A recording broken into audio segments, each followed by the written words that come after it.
Holly went to the supermarket to buy a watermelon. She found these 4 watermelons, but only one of them is edible. Can you guess which one?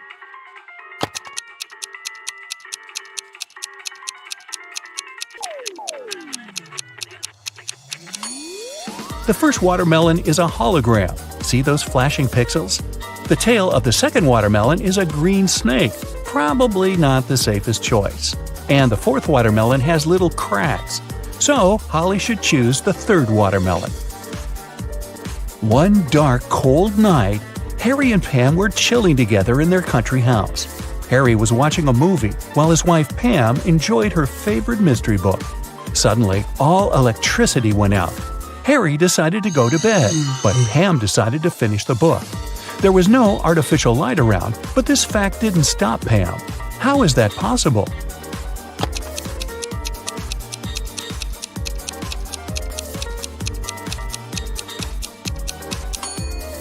Pam was listening to an audiobook on her phone. It's big on Saturday and Sunday. It's small on Tuesday, Wednesday, and Thursday. It's absent on Monday and Friday. What are we talking about?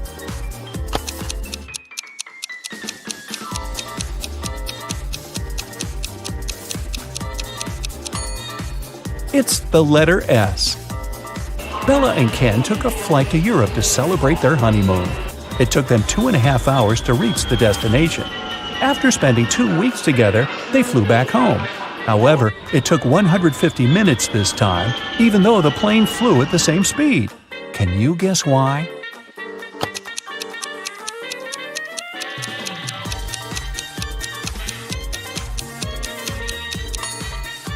Turns out that 2.5 hours are exactly 150 minutes. Karen went camping in a jungle with her 3 best friends. They had a wonderful dinner and went to sleep. In the morning, Karen woke up first and found out that someone had eaten all the food from the bag. She questioned her friends. Josh said, "I was very tired and fell asleep as soon as my head touched the pillow. I don't know what happened." Leah said, "I left the tent in the middle of the night to go to the toilet. The food was in the bag near the tree where we left it." Wendy said, "I left the tent at night and spent some time stargazing. I ate just 1 chocolate, I swear." Who ate the food?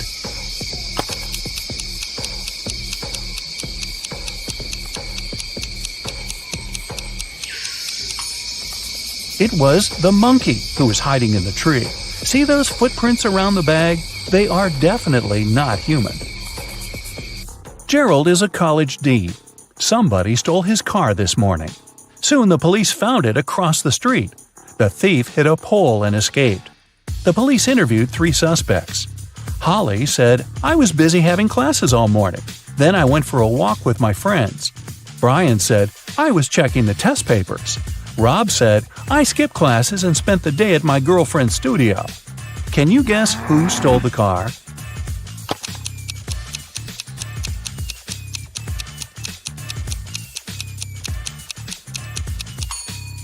It was Holly. Take a closer look inside the car. She lost one of her earrings. The combined age of Jenny and Jasmine is 49 years old. Jenny is twice as old as Jasmine was when Jenny was as old as Jasmine is now. How old are the sisters?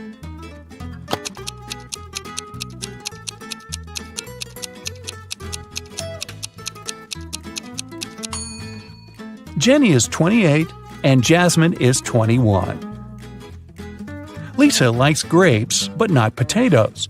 She likes squash but not lettuce. Also, she likes peas but not onions. Following the same rule, will she like pumpkins or apples?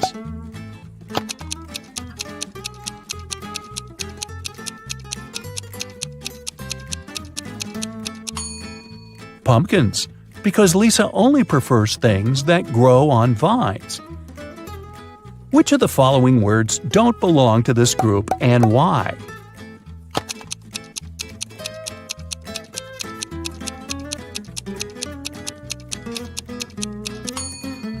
Quartz. All the other words are anagrams of each other. 2 people participated in a contest. They had to hold something. Finally, the jury announced the winner. It was a person with their hands and feet tied. How can this be possible?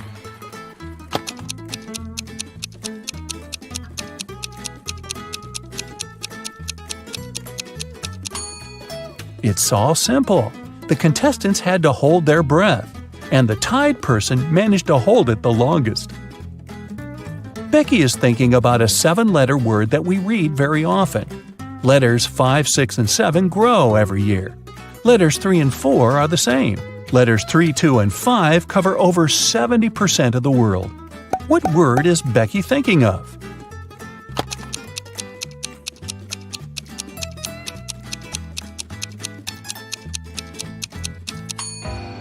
The correct answer is message. Our age grows every year, and the C covers over 70% of the planet. Amy is looking at Nick, and Nick is looking at Mia. Amy is married, and Mia is not. Is a married person looking at the unmarried person? Will you go with a yes or a no? Or is this information insufficient?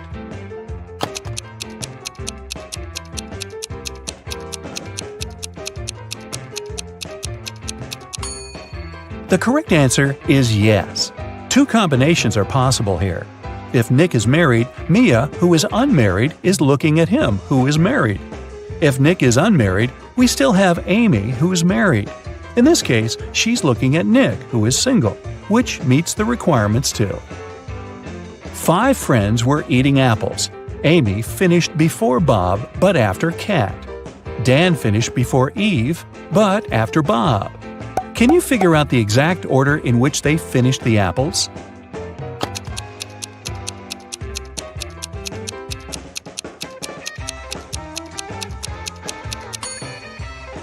Kat, Amy, Bob, Dan, and Eve.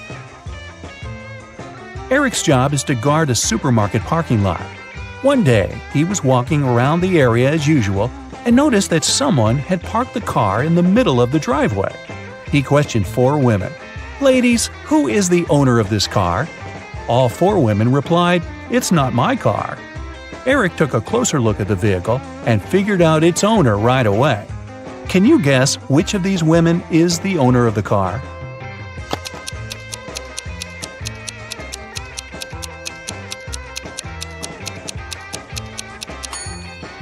It's the First Lady. She's the only person who's not wearing a bag. Her bag is in the car. Peter came home in the evening and found his car wrecked. His 3 roommates were there.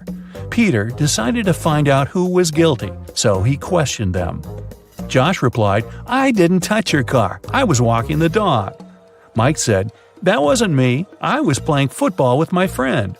And Will said, "Nothing special happened today. I was just hanging out with our neighbors." Can you spot the liar?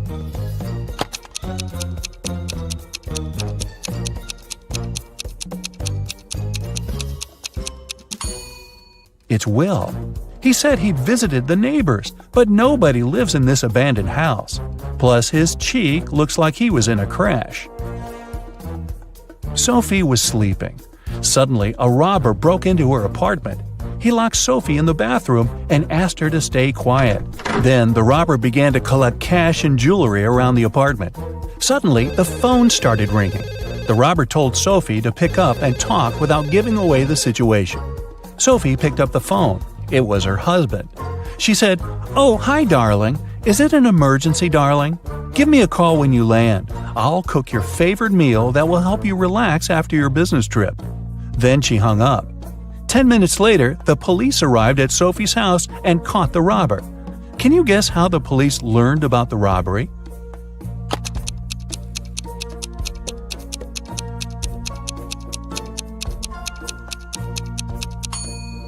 Sophie played with the mute buttons.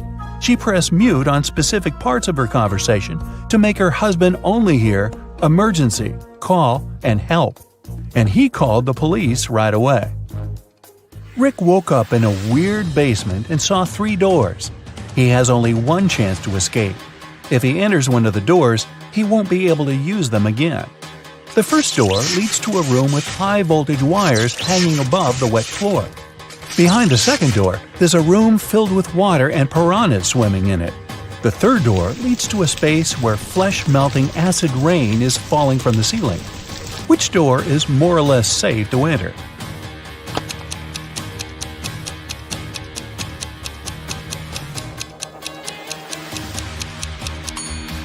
Rick should choose the first door. He'll be okay if he won't let his body come in contact with the wires and the wet floor at the same time. Jerry called his wife Robin and told her that he would be home by 7 o'clock. They didn't plan anything special for that evening, but when he arrived at 2 minutes past 7, Robin was furious. Why was she so angry? Any ideas?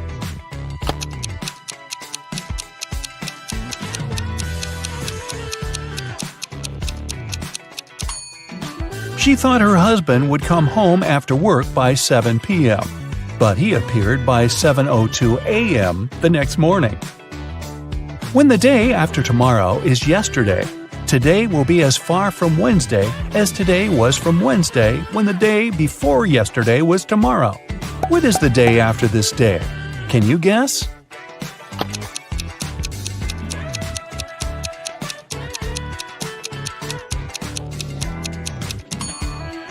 It's Thursday. Harry and Barry are two magicians performing this evening in two nightclubs on the same street. But one of them is fake. Can you guess who?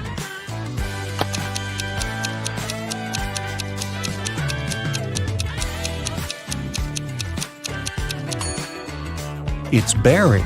Take a closer look under the magician's tuxedo. On the right, you can see a restaurant employee badge with his name on it. He must be a waiter who came instead of the real magician.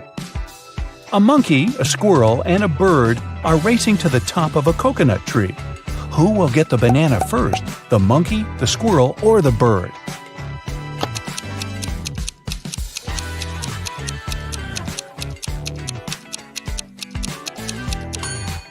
None of them, because bananas don't grow on coconut trees. Bonnie is cooking dinner. She has 3 stoves, a gas stove, a wood stove, and a coal stove, but only one match. What should she light first of all?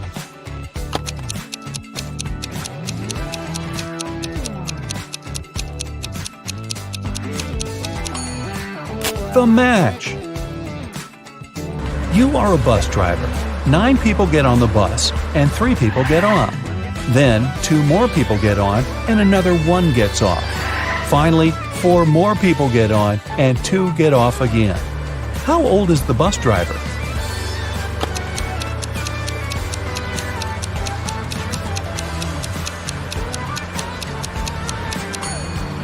Whatever your age is, remember the question?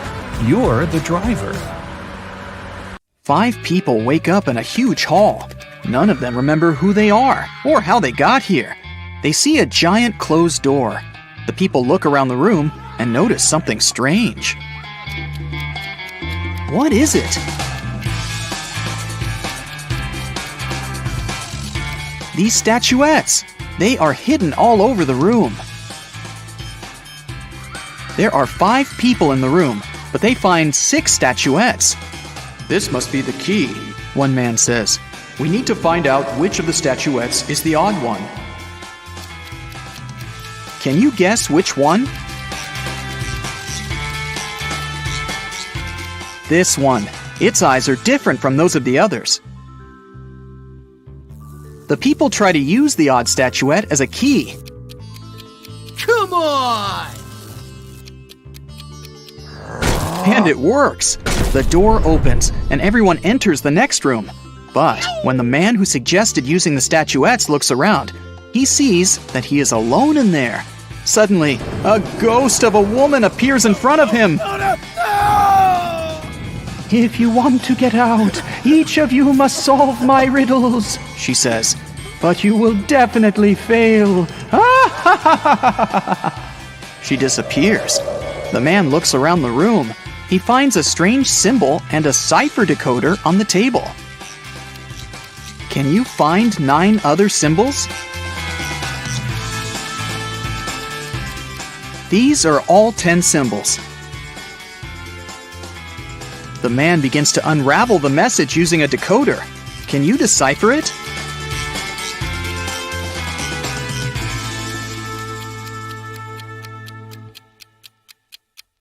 It says page 52. The man opens the book lying on the table.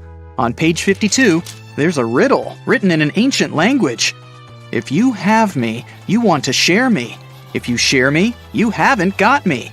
What am I? The man immediately guesses the answer. Can you?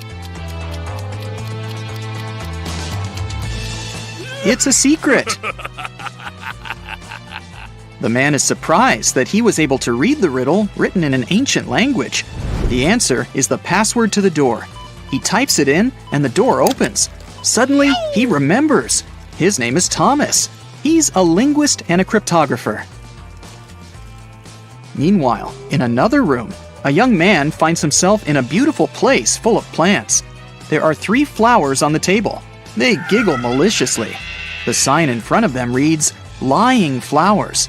The first flower says, "You'll never get out of here, and you'll never get rid of us. Just give up already." The second one says, I don't remember how you can get rid of us. It was either cutting or uprooting us. The third one says, Uprooting and plucking us are both proper ways. what should the guy do? Cut the flowers, uproot them, or pluck them?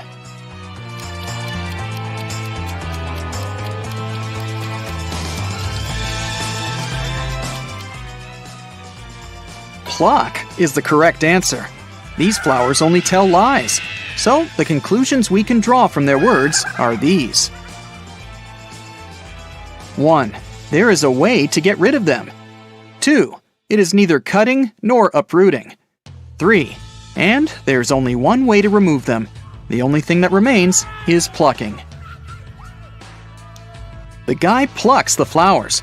He notices that glowing letters appear on their petals. The letters need to be put together to get the answer.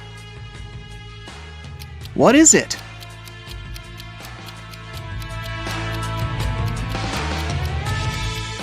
The word is basket. The guy examines the basket and finds a folded note at the bottom. He unfolds it and reads this riddle. In a pond, there are some flowers with bees hovering over them. How many flowers and bees are there if both of the following statements are true? 1. If each bee lands on a flower, one bee won't get a flower. 2. If every 2 bees share a flower, there is 1 extra flower. Can you help the guy crack this riddle? There are 4 bees and 3 flowers. Suddenly, a sunflower bud appears on the table. The guy uses it as a key to the door, and it opens. And then he remembers. His name is John, and he's a gardener. In another room, a girl finds herself surrounded by beautiful crystals and gemstones. On the wall, there's a board with the names and pictures of different gems. Some of the gems are the answers to these riddles. 1. Did you know that the queens and the kings of all times really enjoyed that pretty purple color of mine? 2. My name is like water. I'm as blue as the sea. Can you guess what I am and which picture is me? 3. Hey, I am from water as well. I'm seen in strings and found inside a shell. 4. You know me so well. Come on, be excited. I created the city where a wizard resided. 5. I sound like danger, but please don't be scared. I'm striped like a cat and named after its stare. Can you match the riddles and the gems?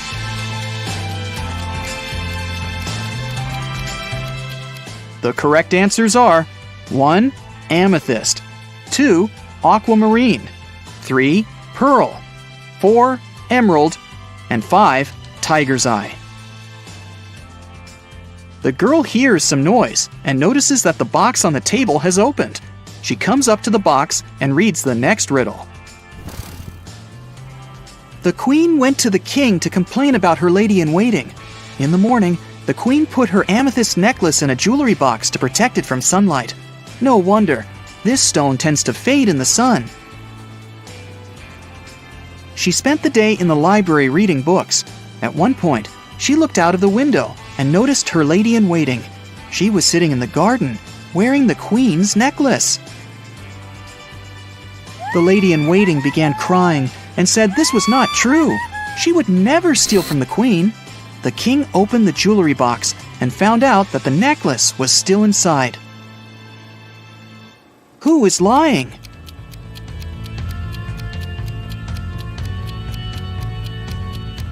The girl soon realizes that the lady-in-waiting is the liar.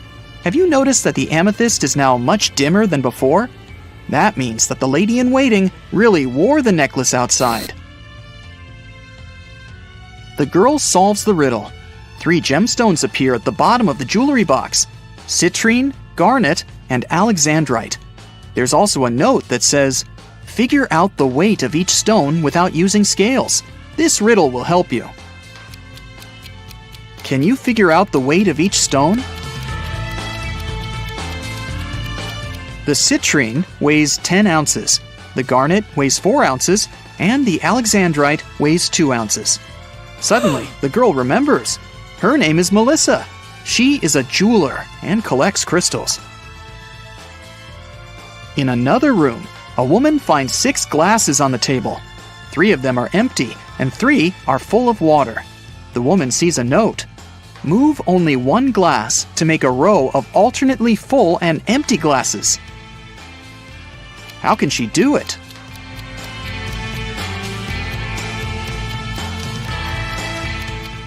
She should take the 5th glass and pour the water into the second one. Suddenly, the glasses disappear. Instead, 2 sets of different ingredients and a note appear on the table. The note says, "Find 3 differences." Can you spot all of them?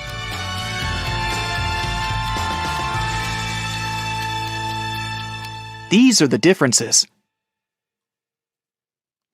The woman takes the ingredients and throws them into a cauldron, but something is missing. Shiny and beautiful, a werewolf's fear.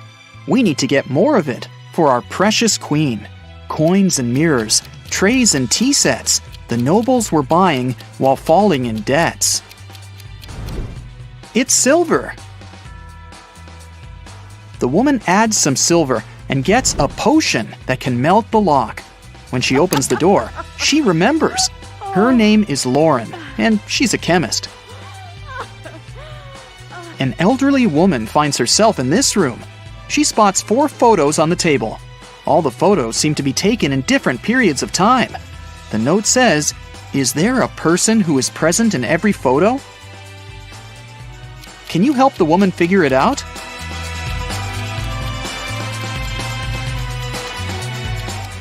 Here she is.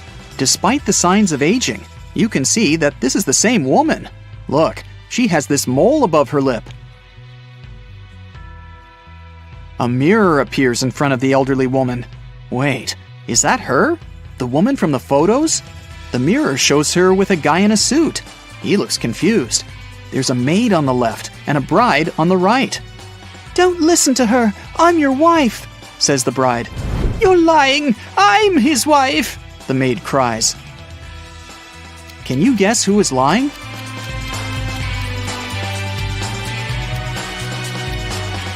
The girl on the left is his wife because she has a wedding ring on her finger. Wait, she also has the same mole above her lip.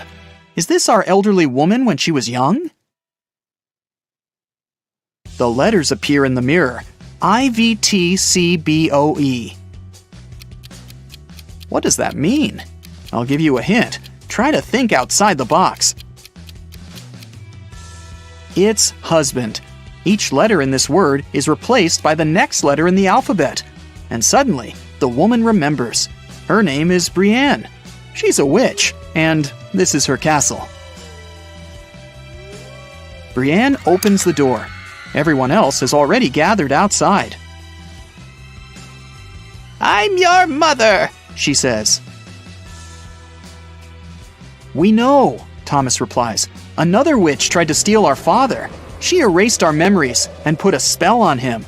I deciphered the recipe for the potion that can help him remember, but I'll need your help.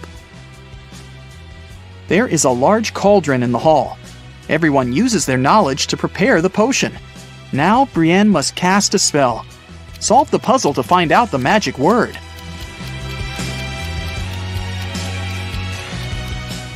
It's Memoria. The potion is ready. Suddenly, 3 doors appear in front of the family. Behind the first door, there's a hot desert, but there are some fruits on the trees growing there. The second door opens to the middle of the sea. Behind the third door, there's an endless forest. What should the family do?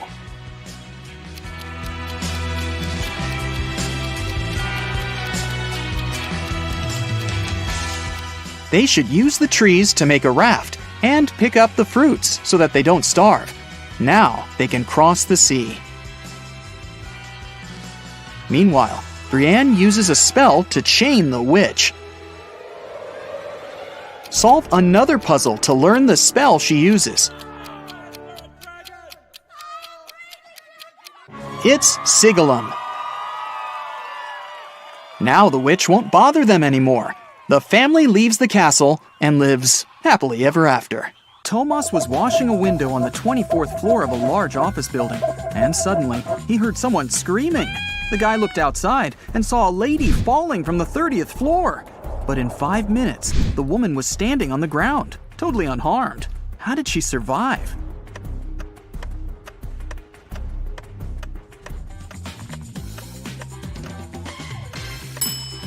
Take a closer look at the sky. Yes, it's Superman! He saved the lady. Look at the picture. What's wrong here?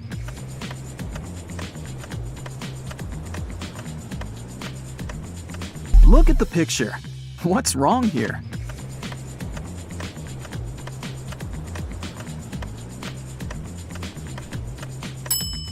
Watermelons don't grow on palms. Twin brothers Stan and Ken had been working hard. They wanted to collect money for their mother's anniversary. Unfortunately, they didn't manage to save enough to buy her the car of her dreams. The brothers were very upset and agreed to go shopping the next day and pick another gift. At night, Ken couldn't fall asleep because he got a genius idea. While his twin was sleeping, Ken secretly took all their savings and headed to a casino. It was his lucky night. He tripled the sum. In the morning, Ken put all the money back in the box and fell asleep. Stan woke up, opened the box, and immediately realized that Ken had touched their savings. He didn't even need to count the money to understand that.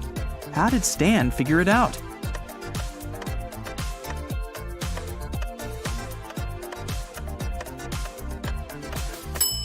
In the box, there were large and small bills in the evening, but now there are only large ones.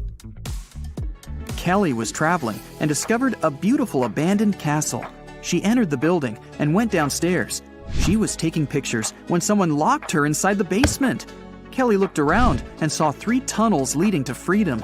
In the first tunnel, a huge hungry monster was waiting for her. The second tunnel was full of snakes, and the third tunnel was filled with sleeping gas. In 5 minutes, Kelly was outside the castle, running to the nearest police station. How did she escape?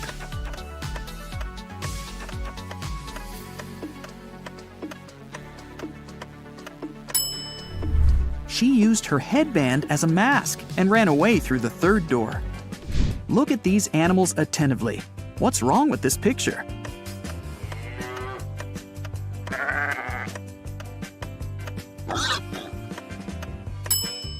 This little guy on the left is listening to music. 2 sisters went on a hike. Each of them took a box of matches. Nellie put her matches in a bag together with toothpaste, and Shelley decided to store her matches in a bag with nail polish. While the sisters were walking through the forest, they accidentally fell into a huge puddle. When they got out of it, Shelley suggested making a fire to dry their clothes and cook something to eat. Both sisters took out their matches. Unfortunately, Nellie's matches were covered in toothpaste, and Shelley's were in nail polish. Both girls left the matches to dry in the sun and left to collect some firewood. It started raining, and all the matches got soaked. But 10 minutes later, the sisters still managed to make a fire and toast some marshmallows. Whose matches did they use?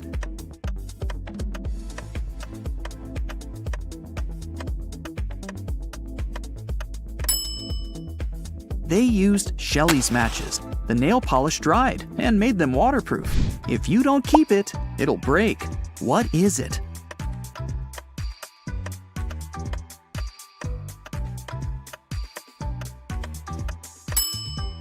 It's a promise. Susan was asked to describe her sons.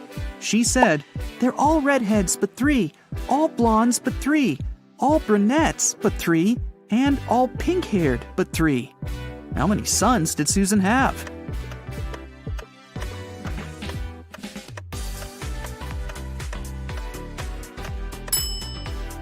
The answer is 4.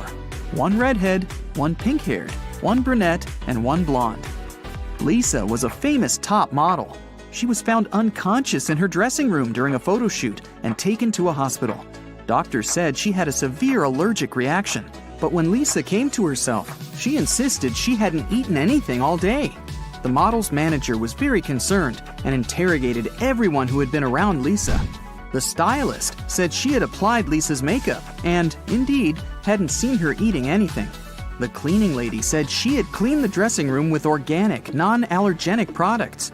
Lisa's main rival, Nora, said she had been watching the shooting all day long. She hadn't noticed anything suspicious. Who's the culprit?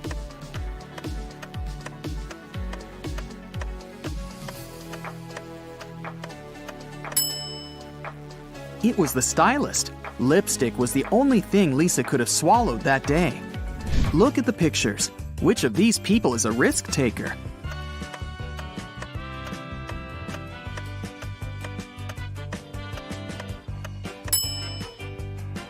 The girl is risking less. She's sitting on the second floor, and there's a pool below.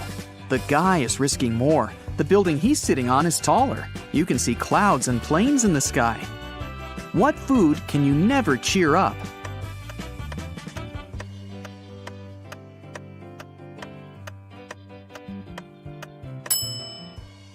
A blueberry, because it's always blue. Haha. Okay, let's move on. There are 5 lemons in a bowl. You take away 3 of them. How many lemons do you have now?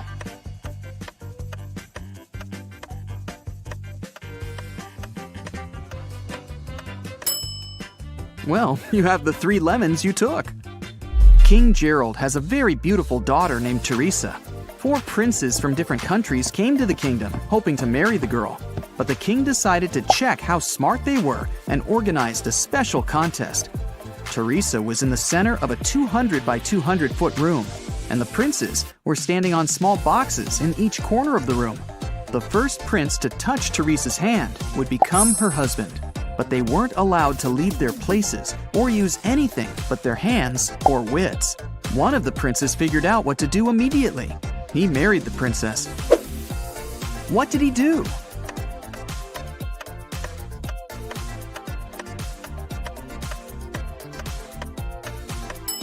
He just asked Teresa to come over and touched her hand.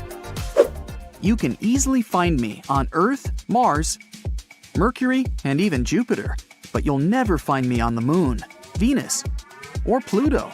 What am I?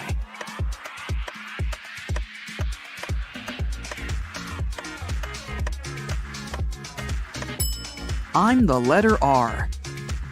Manager George received an anonymous text message.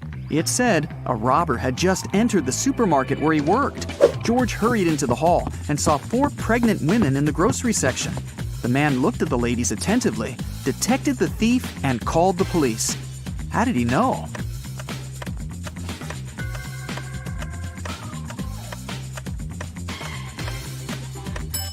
The woman on the right is the only one who doesn't have a shopping basket or cart. She's putting groceries inside her fake belly. Imagine that you're in a room with no windows and no doors. How can you get out?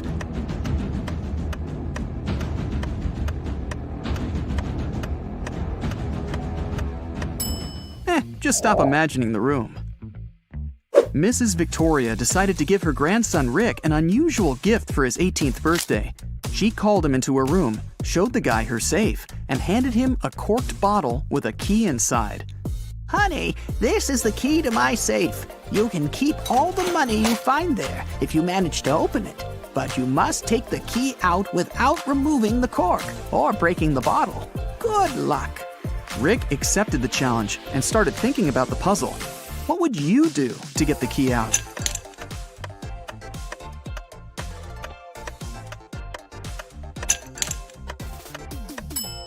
Push the cork into the bottle, and you'll easily get the key.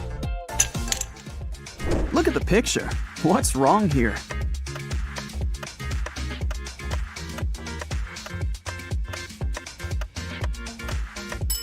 The lady's reflection is holding the bag in the wrong hand. Amy had a crush on her neighbor. She went to the local witch, Sally, to ask for her help. Sally said she would make a purple love potion. On the night of the full moon, Sally took a sheet of paper with her granny's love potion recipe. She mixed all the ingredients except for the last one. Suddenly, a gust of wind threw the recipe into the fireplace. Sally was desperate. She didn't remember the name of the last ingredient, but she still knew for sure that the potion should be purple. Help Sally finish her work.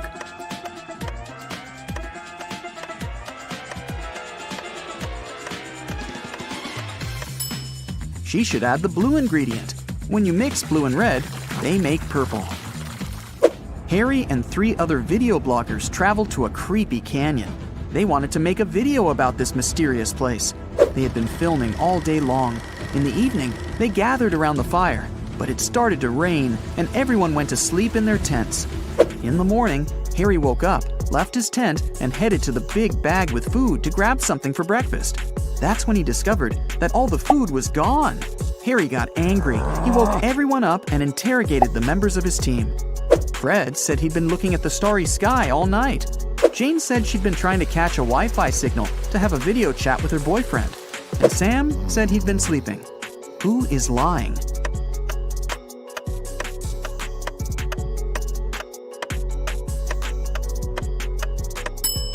It's Fred. It was raining at night, and he couldn't see any stars through the clouds.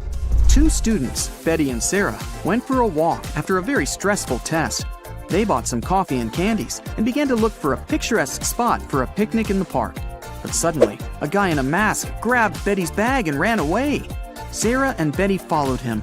At one point, they saw a blind man sitting on a bench. He was wearing glasses and had a cane.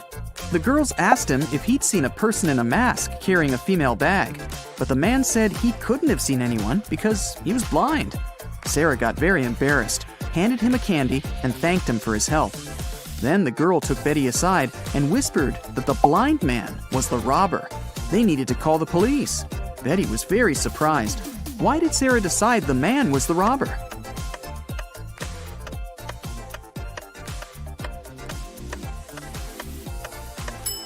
If the man was indeed blind, he wouldn't have seen the candy. Will's mother has 3 sons, Fred, Peter, and...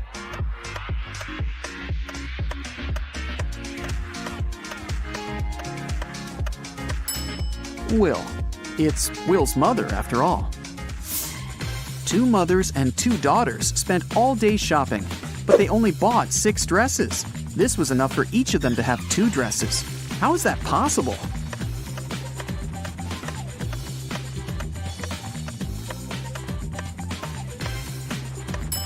Only 3 people went shopping: a mother, her daughter, and her daughter's daughter. One of them is a daughter and a mother at the same time, and each of the 3 purchased 2 new dresses. A young woman went to another town to look for a better job. She promised her mother she would come and visit her often. But 4 months passed, and she still didn't come home. Her mother missed her very much. One day, in the middle of winter, the woman shouted, "April is here!" How is it possible?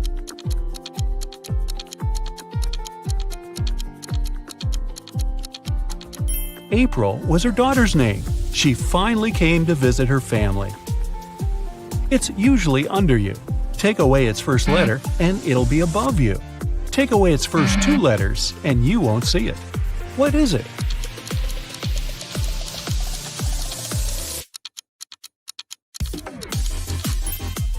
It's a chair, which can transform into hair and air. Look at this picture and try to understand what's wrong with it.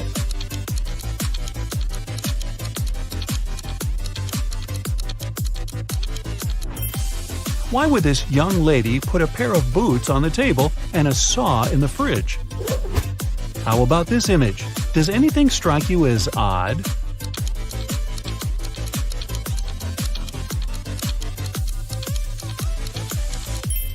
There's a snowman in the oven and a fish in the toaster. Dennis, Maria, and Julie were at a party. They decided to play a game. There were 5 hats, 2 red ones and 3 yellow ones. The friends closed their eyes, took random hats, and put them on their heads. Then they opened their eyes and looked at one another. Each of them had to guess what color the hat on their head was. Dennis and Julie said they didn't know, but Maria exclaimed that she knew the color of her hat. What color was it?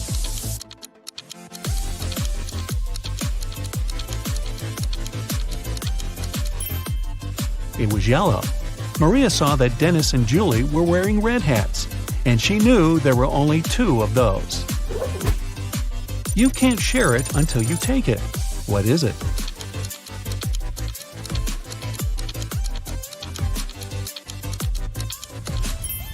It's a photo. You see a combination of letters OTTFFSS. What should be the next 3 letters in the line?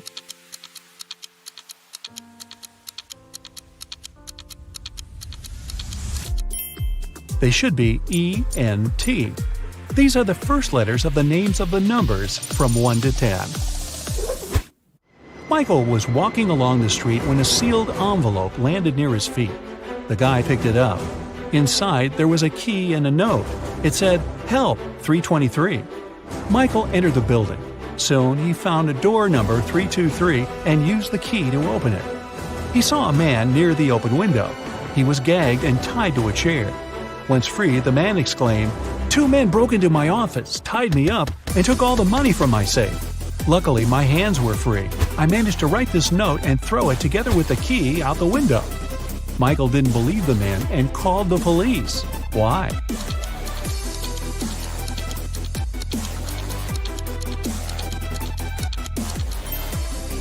The envelope was sealed. How could the man do it if he was gagged? It can never be thrown, but it can be caught. People are always looking for ways to lose it. What is it?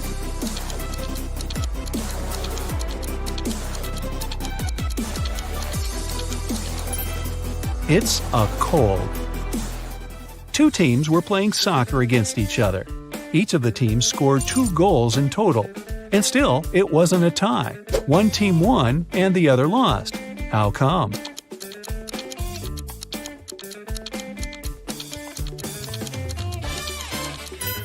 One of the teams scored an own goal.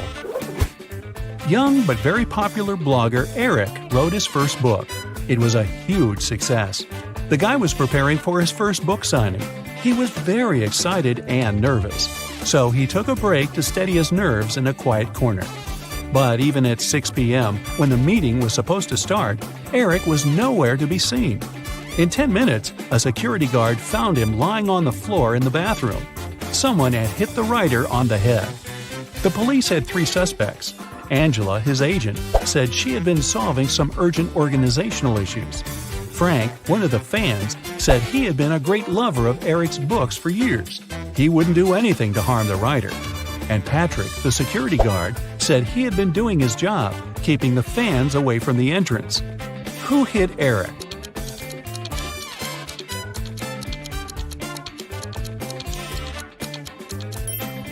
It was Frank. It was Eric's first book. Frank couldn't possibly be reading his books for years. Look at these guys carefully. Who is a fake fireman?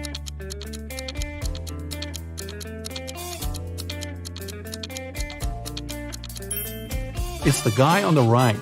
He's not wearing a helmet and doesn't have a special bag. Plus, his pants aren't part of the uniform. You have 3 empty cups and 10 sugar cubes. You need to distribute these sugar cubes between the cups so that each of them contains an odd number of cubes.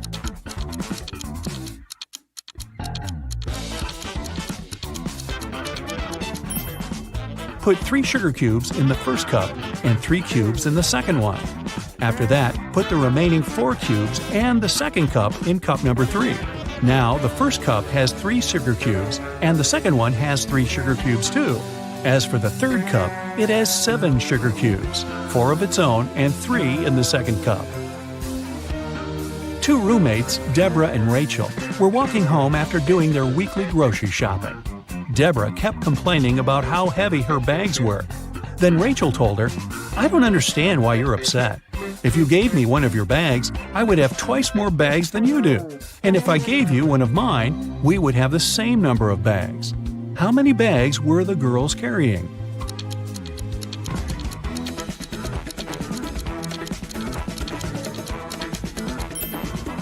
Rachel had 7 bags, while Deborah was only carrying 5 bags.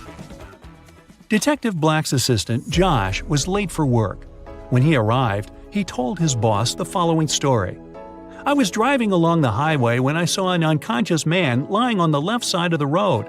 I picked him up and took him to the nearest hospital. Finally, he came to his senses. He told me he had been pushed out of the moving vehicle. The bag and all of his money and documents were left inside."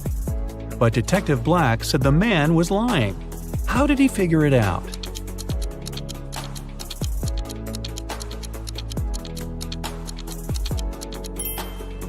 If the man had indeed been pushed out of the car, he would have been lying on the right side of the road, not the left one. Kenneth was starving. He found a nice diner that served burgers and bought one. After a waiter brought him his order, Kenneth went to the bathroom to wash his hands. But when he came back, his burger was gone. The guy looked around the diner and understood who had taken his lunch. Can you figure it out?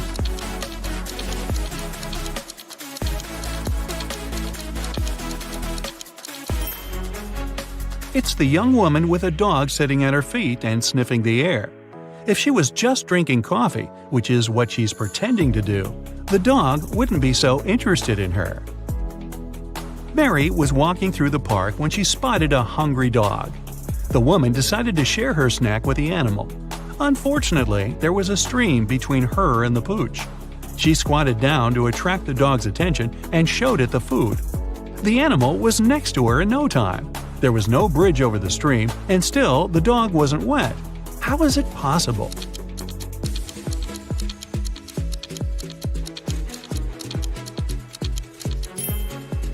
It happened in the winter, and the stream was frozen. A rich entrepreneur disappeared from his office. The only thing he left behind was a note with the numbers 6, 4, 9, 10, and 11, and a calendar. The police have 5 suspects: James, Kevin, Carol, Jason, and Laura. Who knows something about the man's disappearance?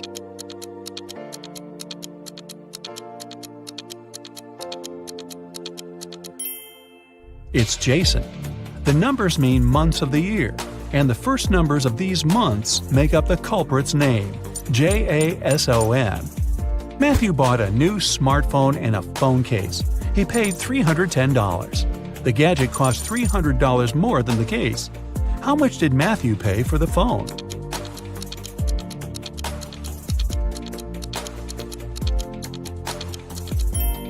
He paid $305. Tony was hosting a party. 3 hours after it started, several guests came up to the guy. They asked where they could charge their phones. Unfortunately, there was only one socket in Tony's house. The guy checked all the power strips he had. Help him figure out how many phones he can charge at a time.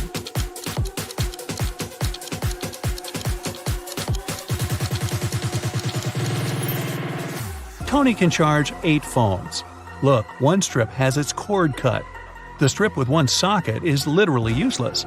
One of the strips doesn't have a cord whatsoever. Another has no hole for a plug. Plus, one socket on each of the 2 strips will be taken by the plugs from the others. A rich businessman called the police.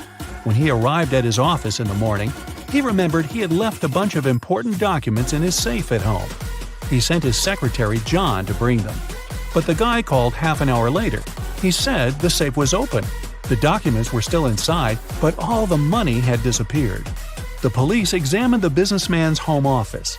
They tried to find some fingerprints. Nothing at all. The detective had 3 suspects: the secretary, the businessman's nephew Mark, and the housekeeper. The secretary said he had called his boss as soon as he had seen the safe. Mark said, "I opened the door for John. Then I went to my room and found out about the accident only after John called me." The housekeeper told the police she had been very busy with her chores and hadn't been to the office since the previous evening. Who took the money?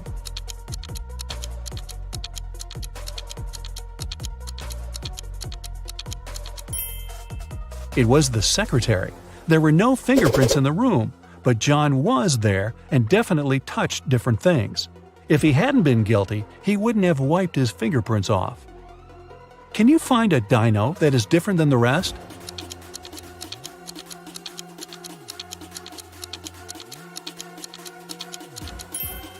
Right, it's this one.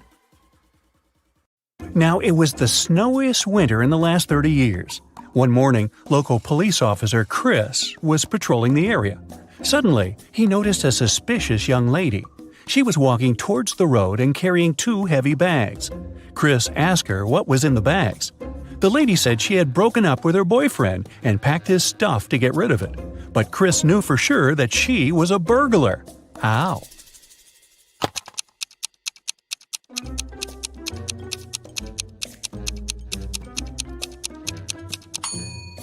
She got out of the house through the window. People don't do that when leaving their own homes. Noah was an alien on a mission to investigate human behavior on vacation. He landed near a popular sand beach in Malibu. Noah put on a special human-like costume and hid in the crowd. Special Agent Sam was sent to the beach to deal with this issue. Sam arrived and questioned people at the seaside.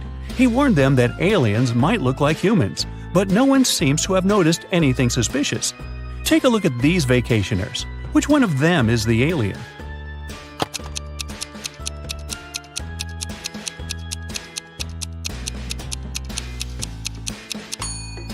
That's right, the guy on the left has 4 arms. Yeah, that's a clue. Agent Sam caught the alien, but Noah changed his appearance and managed to escape. Sam noticed a weird figure jumping inside a train. The man decided to stop the train to check all the passengers. Look at the picture attentively and help Sam find the alien.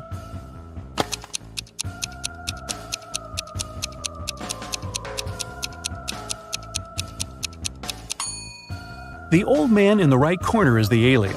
He's holding a book upside down. Vicky was working on her laptop in a coffee shop. At one point, Vicky needed to go to the bathroom.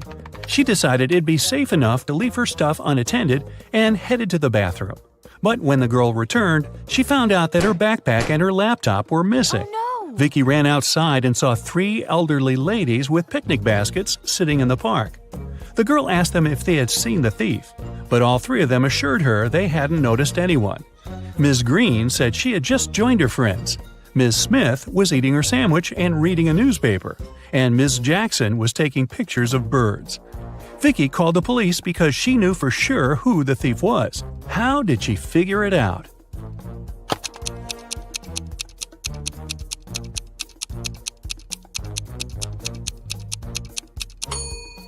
Ms. Green stole Vicky's things. The red backpack strap is hanging out of her picnic basket. Paul stayed late at the library. When he finished studying, he headed home. As he was walking down the dark hallway, he heard a voice coming from the men's locker room. Paul noticed that someone had locked the door from the outside. Paul opened it and saw Tom. The guy had no idea who had locked him in. He went to the swimming pool, but it was closed that day, so he decided to go home. Suddenly, someone turned off the lights and locked him in. Paul promised to find the culprit. The next morning, he questioned his classmates. Courtney said she had been working on her project in the classroom. Josh said, "I swam in the pool for a while and then went to play basketball." Bob was with Courtney, but he left earlier to celebrate his granny's birthday with his family. Paul understood who was lying right away. What about you?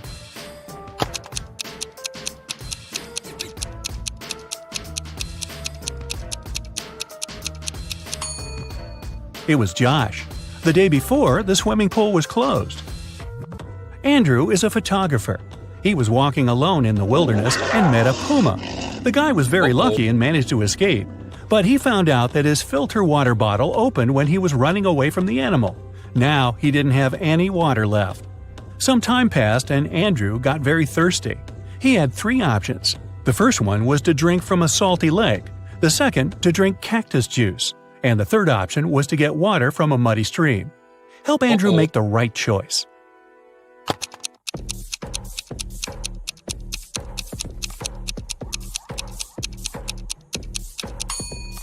The third option is the least dangerous. You can't drink water from a salt lake, it won't quench your thirst. If Andrew drank cactus juice, he would get poisoned, but his filter bottle can easily clean muddy water. It has 13 hearts but no other organs. Ooh, what's the name of this creature?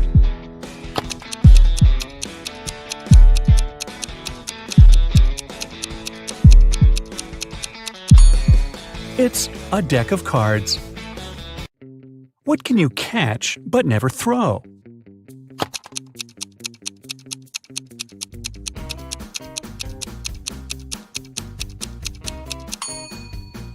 A cold. A team of video bloggers headed to a famous haunted house to make a video about the mysteries hidden inside. When they arrived, they didn't see anything strange. The house didn't look creepy at all. The guys walked up to the building, but cameraman George turned around and refused to enter the house. His friends tried to convince him, but the guy insisted they should leave the area immediately. His friends ignored his warnings and entered the building. George was waiting for them in the street all night, but they never came out. Look at the picture and try to detect what was wrong with the house.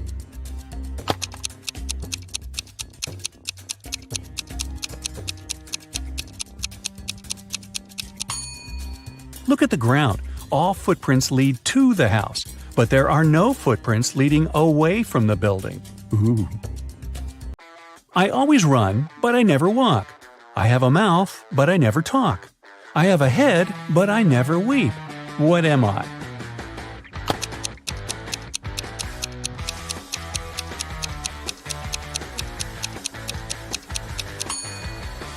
That's right, I'm a river. Look at the picture. Can you spot a burglar?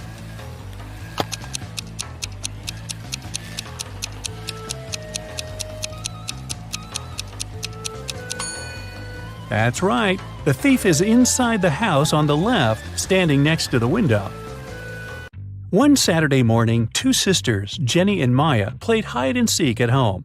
It was Jenny's turn to hide, and she decided to bring the game to the next level. So she got on her longboard, left the house, and hit the road.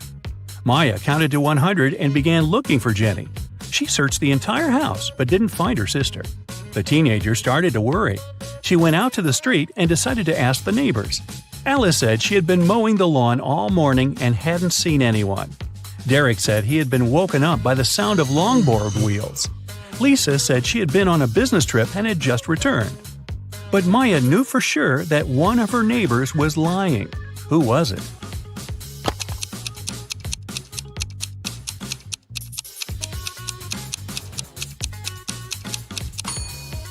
Alice lied. Take a closer look. Her lawn isn't mowed.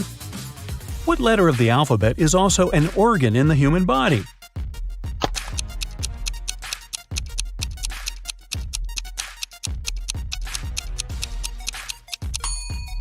It's the letter I. Ay, ay, ay. A princess escaped from a dragon who kept her in a tower. She was walking along a dark underground hall with a sand floor when suddenly she saw 3 tunnels. A fire was blazing inside the first tunnel. Toxic acid was dripping from the ceiling in the second tunnel. And the third tunnel was filled with venomous scorpions. 5 minutes later, the princess got to the surface and ran through the forest toward her kingdom. Which tunnel did she choose?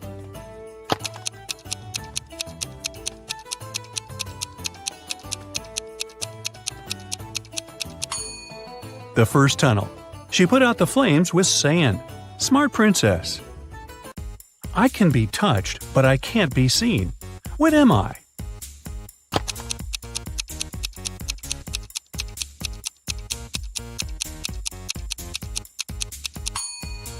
The heart is the right answer. Look at the picture. What's wrong here?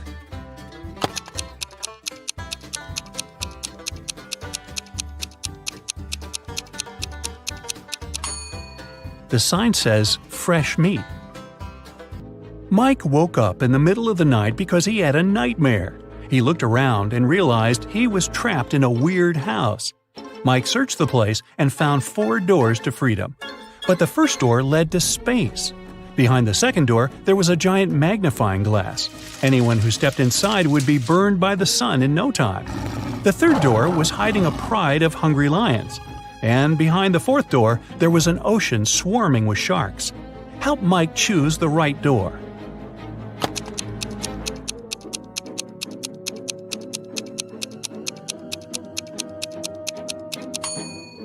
It's the second one. Sun rays aren't dangerous at night, and Mike can easily walk through that door. A billionaire businesswoman, Nancy, arrived at the police station. She was very upset. She said that her daughter Diana had disappeared. The day before, Nancy told Diana she would no longer give her money if Diana didn't go back to college. They argued because the girl didn't want to work or study. After that, Diana went out to get some fresh air and disappeared. Later that night, Diana called Nancy from an unknown number. She said, "Mom, I've been kidnapped. 3 guys put a black bag over my face and pushed me into their car. They want $5 million. We're driving through a desert. The men are wearing bunny costumes." The detective told Nancy not to worry. Diana staged her own kidnapping to get the money.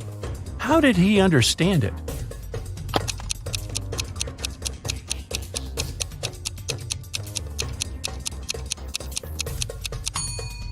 If Diana had had a black bag over her head, she wouldn't have seen the men's costumes or the desert. Vincent got locked in a room with no windows and only one massive door. There's a panel with several buttons on the left and another one with a hint on it on the right. There's also a clock on the wall above the door. Which button should Vincent press to get out of the trap?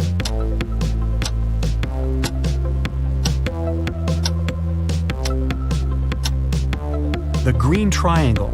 The numbers on the panel represent hours. If you connect them on the clock face, you'll get a triangle. The door opened and Vincent got into a dimly lit hall. There, he saw one more door, but this time, both the lock and the key were hanging together on the same chain. But after examining this system for a couple of seconds, the guy understood he wouldn't get out this way. Why?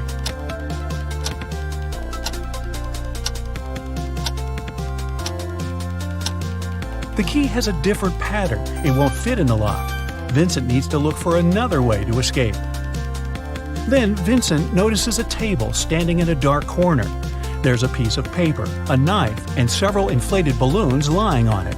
Vincent picks up the paper. It's a note. To get out of here, you must puncture a balloon with the knife. But if the balloon loses any air or bursts, you'll stay here forever. Vincent thought for a while, then he did something, and a hidden door opened in one of the walls. What did he do?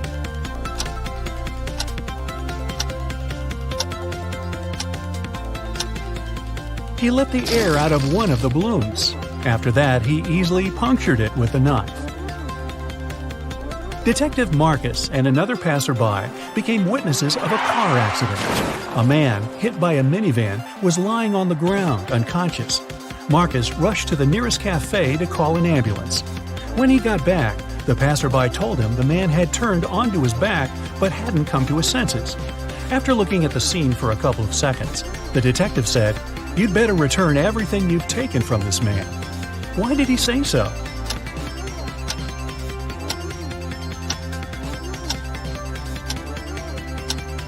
When they saw the man first, only one button was buttoned on his suit jacket. But now, it's already 2 buttons. The passerby must have opened his jacket to look for the wallet and then buttoned it up incorrectly. Look at this picture and try to figure out who is an alien in disguise.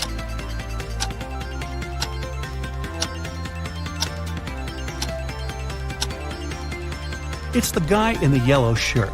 He's eating a banana, but he hasn't peeled it before biting on it. He probably sees this fruit for the first time. 3 famous detectives came to a coffee shop to discuss a tricky case. A waiter came up to them and asked, "Does everyone want coffee?" The first detective said, "I don't know." The second detective answered, "I don't know." And the third detective said, "Yes." Do you know what the first two detectives ordered?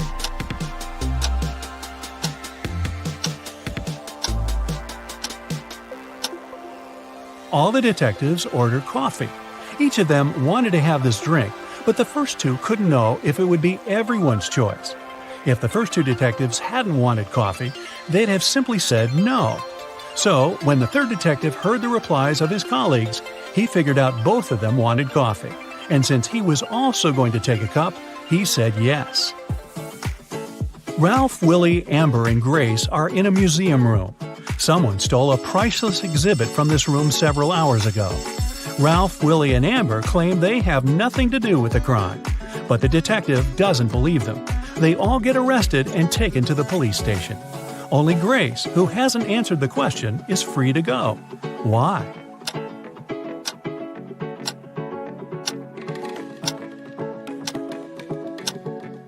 Grace is the detective. Janice was having her morning coffee in a cafe when she heard a car screeching to a halt, then loud shouting. She ran there and saw a man with his bicycle on the ground and a car standing nearby. The cyclist didn't look hurt, and Janice helped him to get up. The car driver came up to them too. The cyclist pointed at the man. "He made me crash by hitting my bike with his car." But the driver said, "I saw him losing control of his bike in the mirror. Then he fell to the ground, and I stopped the car to go check on him." Janice almost immediately understood who was lying. Have you figured it out?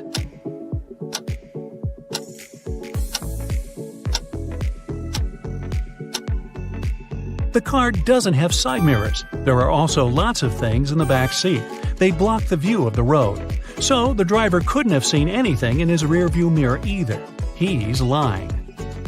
One wealthy businessman was famous for always wearing a white hat. But one day, he came to his office with a bunch of fruit on his head. His employees were shocked, but they didn't dare to question the man. The situation repeated the next day. On the third day, the businessman's secretary plucked up all his courage and asked what was going on. The man answered, "That's because I lost a bet. I haven't fulfilled it yet, but I'll do it today. There's no need to order lunch for me." What did the businessman have to do to fulfill the bet?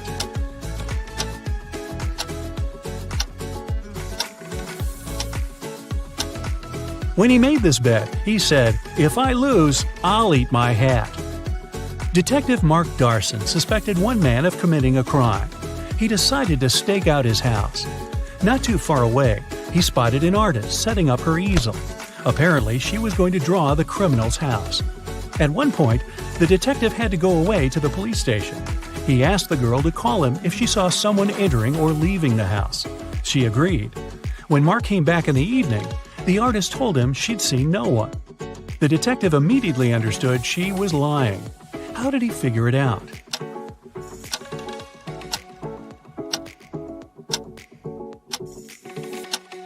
When he was leaving, all the windows in the house were closed.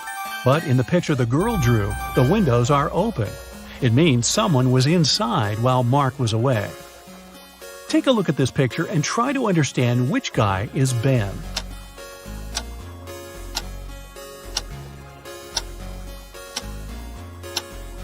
Ben is the guy looking for something on the floor. He's the only one not wearing his shoes. That's because they're still in his locker. You've got a sack filled with coffee beans. You need to use this coffee to completely fill 2 other sacks of the same size. How can you do it?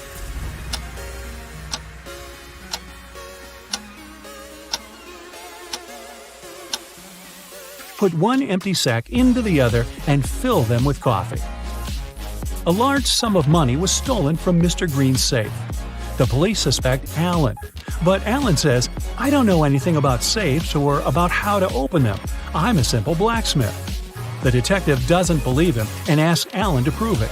He gives the guy one job-related task. If he copes with it, he's telling the truth. Alan gets 5 different chains. Each of them has 3 links.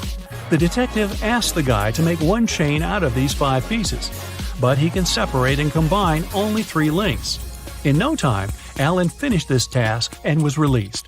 How did he do it?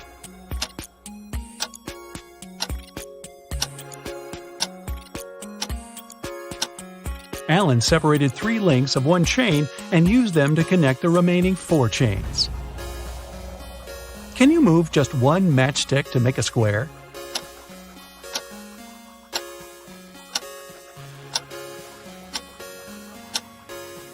Pull this matchstick up a bit. Here's your perfect square. Mr. Bernard, a famous inventor, lived on the 6th floor of an apartment building. After long months of work, he finally created a time machine. He packed lots of food, water, and other necessary stuff and was ready to test his invention. He set the timer so that the machine took him 500 years back into the past. Mr. Bernard was about to press start when a thought came to his mind. He took the mechanism and carried it to his garage that was on the 1st floor. Why?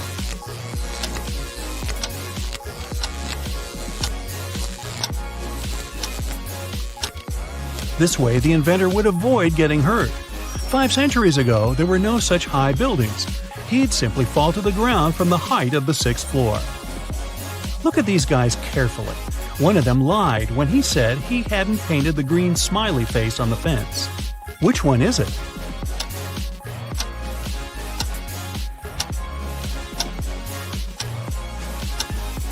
It's the guy on the left. Check out his left hand. Even though it's in his pocket, you can still spot some green paint he'd used. Bruce was walking along the beach when he found a glass bottle. The thing looked old, and the guy spent a long time trying to open it. Finally, he succeeded. To his shock, a genie rose from the bottle. "I'll fulfill your 3 wishes, but you aren't allowed to wish for more wishes." Bruce agreed, but still managed to get more wishes. How did he do it?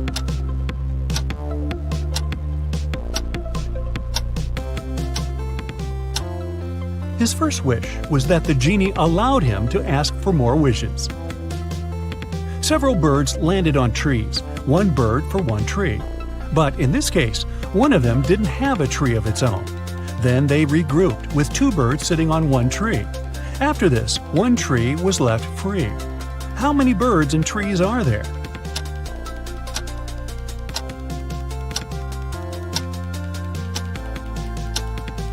There are 4 birds and 3 trees. Detective Hall, one of the agency's most talented detectives, used his coded key and entered the apartment where the secret documents were hidden. To help him find them, his assistant Clark had left an encrypted note with the exact location of the documents. It looked like this. Detective Hall deciphered the message and found the documents. Where were they hidden?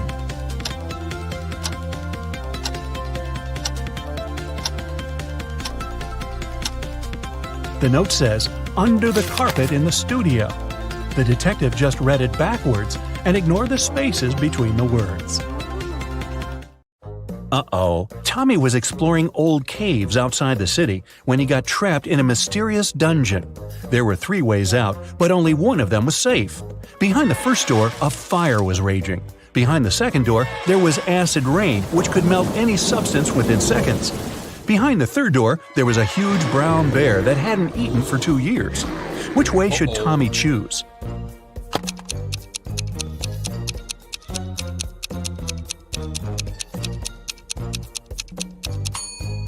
Tommy should choose the third way.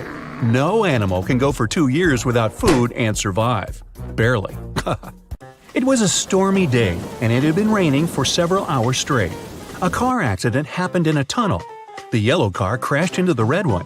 The driver of the yellow car said it had been raining so heavily he hadn't seen anything, so the accident wasn't totally his fault. But the police asked the man to stop lying and claimed it was all his fault. Why?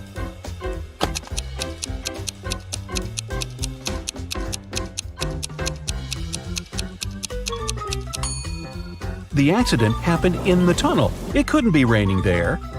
Mrs. McAdams, who was having a day off with her friends, came back home in the middle of the day to change her clothes. There, she found out that her daughter, Eveline, who she'd grounded, wasn't at home. Mrs. McAdams got angry and texted Eveline, asking where she was. Eveline texted her back, saying she was at school. The girl even attached a picture of the classroom. Mrs. McAdams didn't believe her daughter and told her to come home immediately. How did she understand Eveline wasn't at school?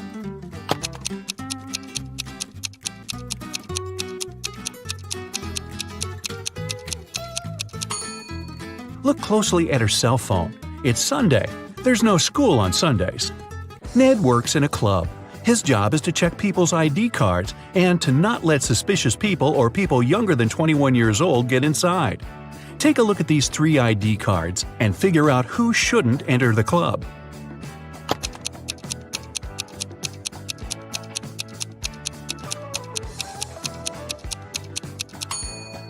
The first person is already 21, and nothing else looks suspicious in his ID. The second girl seems alright too. It's written that Brielle was born on September 31st. But such date doesn't exist. Her ID must be fake. Mrs. Cabell is the owner of a small company producing expensive designer cups. On Friday, when the working week was finally over, she got a call from her bank. The woman found out that someone had stolen all the money she had saved. Mrs. Cabell realized it must have been one of her workers, so she asked each of them what they had been doing that day. Sloan, a sales manager, said she had been talking to their clients and looking for new ones. Atticus, a potter, said he always made 1 cup a day, and he showed all the cups he had done that week. Sierra, a designer, said she had been working, but she also admitted she hadn't been really productive that day because of some family issues. Who lied?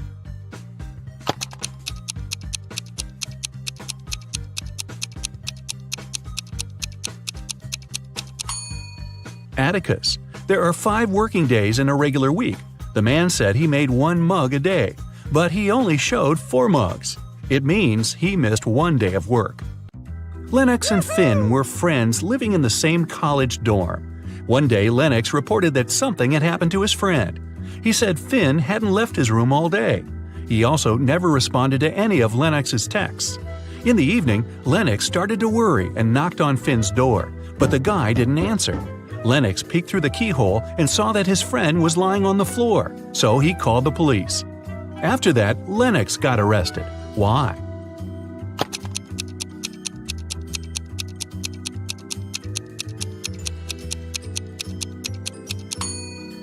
Lennox has a bandage on his right eye, but the keyhole is located in such a way that it's only possible to look inside with the right eye. It means the guy couldn't do it. He simply knew what had happened. Esme was having a walk in the forest and got lost. For about the 20th time. Hey, don't ask. Anyway, she found the witch's house, walked in, said hi, petted the cat, and asked the witch to show her the way home. But the witch had a problem. She was learning a new spell and accidentally did something strange to her chairs. On the bright side, she now had a riddle for Esme to solve. The witch had 20 chairs. Now, some of the chairs only had 2 legs, and half of the rest had no legs at all. How many legs did all these 20 chairs have in total?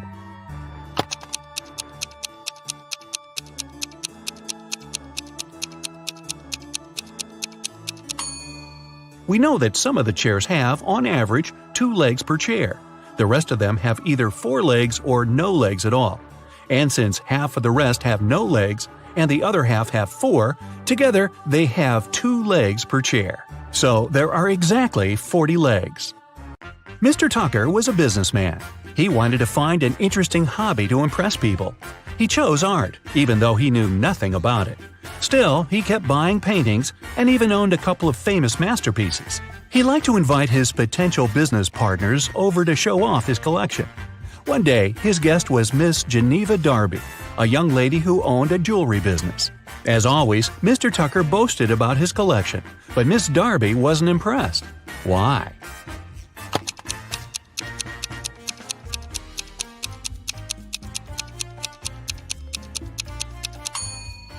Look closer at this supposedly 16th century painting. There are a couple of cars on the road, but there were no cars at that time, so the painting must be fake. Evie and Kai were planning to go on a bike tour with their friends. Unfortunately, Evie didn't feel well, so she canceled on her friends and asked Kai to stay with her. Kai was disappointed but agreed. Evie fell asleep. When she woke up, she already felt better. She offered Kai to ride their bikes a bit, just the 2 of them. But when they went outside, Evie realized that while she had been sleeping, Kai had been out with the friends without her. How did she understand it?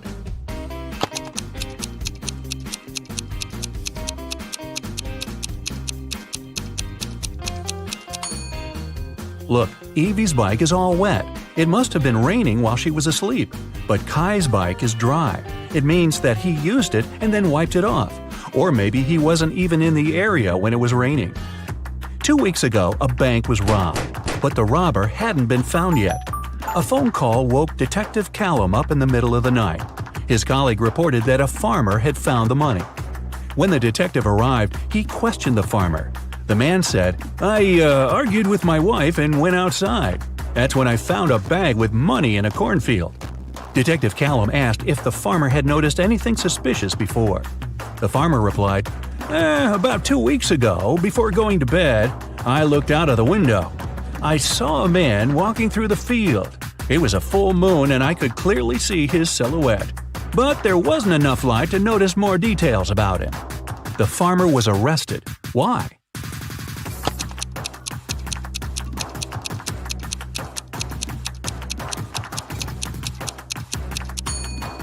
The farmer said it had been a full moon 2 weeks before, but it's impossible. As you see, it's a full moon now. The farmer is lying, but why? Ashley was hurrying to an unplanned business meeting. She asked her boyfriend, Dean, to walk the dog. Dean agreed. But then his friend called and invited him to play a new video game. So the guy decided to skip walking the dog that day and joined his friends. He and Ashley met right outside the house when they both were going back home. Ashley asked what Dean had been doing. The guy said, "I walked the dog and then went to play video games with my friends." Ashley immediately understood he was lying. How did she figure it out?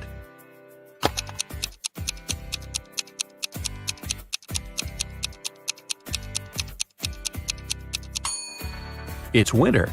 Look at the footprints in the snow. There are Ashley's footprints going both ways and Dean's footprints going both ways too. But there are no dog footprints.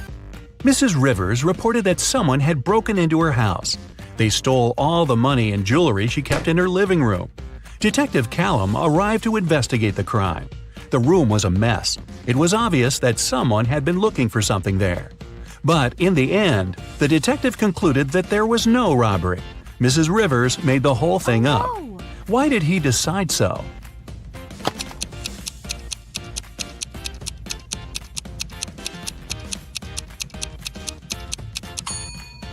Look at this very expensive and fragile tea set lying on the floor. If a criminal had really been there, he wouldn't have cared about the set. It would be smashed after falling down. It seems that when Mrs. Rivers was staging a robbery, she didn't feel like breaking her expensive tea set. Viviana and Malcolm were working outside. Malcolm was repairing the roof, and Viviana was working in the garden. Suddenly, a hammer fell from the roof and hit Viviana on the head. She was taken to a hospital, and the police came to figure out what had happened. When Malcolm told them everything, the police arrested him for staging an accident. Why didn't they believe the guy?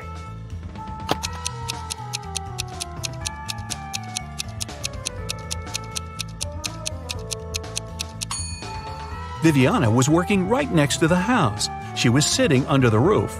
If the hammer had fallen accidentally, it would have slid down the roof and fallen behind the woman's back. It could hit her only if someone threw it at her on purpose. Well, that's not nice. Doris was having a beach vacation with her friend Teresa. One morning, the young women were sunbathing near the water. Teresa went to a cafe to get some lemonade while Doris went swimming. When Doris came back, she saw that her smartphone, which she had left on her beach towel, was gone. "Have you seen my phone?" she asked the man sunbathing nearby. "Nah, I've been sleeping all this time." At this moment, Teresa came back with the lemonade. She looked around and immediately understood where Doris's phone was. Who took it?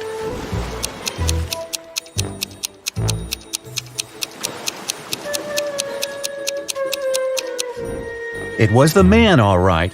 Before the incident, the spade was lying on his left. Now it's on the right. There's also a suspicious pile of sand near the spade now.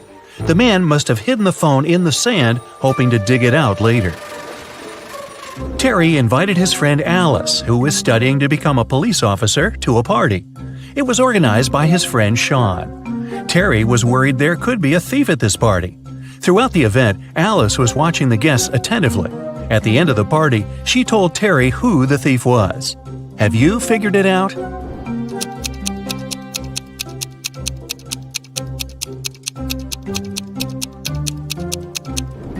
It's the host, Sean. At the beginning of the party, one of the guests had a watch on his wrist, and this woman had a beautiful necklace.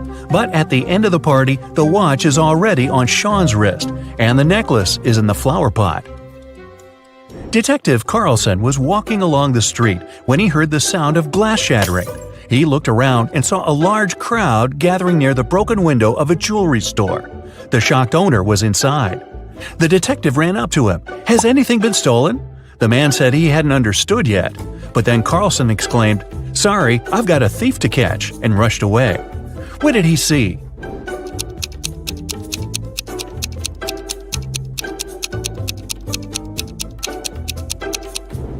The store window was broken to distract everyone.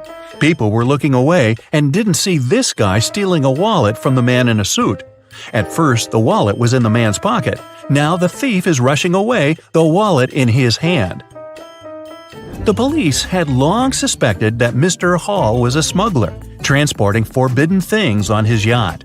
That day, they knew for sure the cargo they were looking for was on his vessel. Several police officers came with a search warrant to the marina where Mr. Hall's yacht was parked. They examined every nook and cranny of the yacht, but didn't find what they were looking for. Mr. Hall was sneering while seeing them off. Suddenly, the youngest police officer exclaimed, "I know where the cargo is!"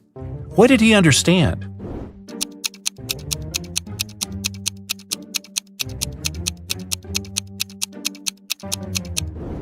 The cargo could only be underwater. Wrapped in a protective cover, it was tied to the anchor. Look at these guys carefully. One of them is not living alone. Who is it?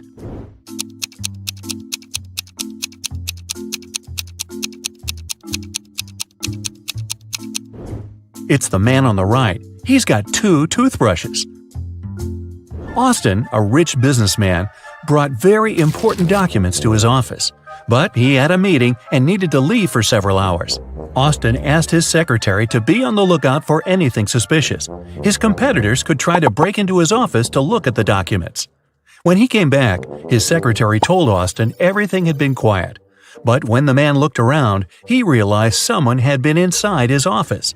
The secretary eventually admitted having fallen asleep while Austin was away. How did the businessman understand someone had visited his office?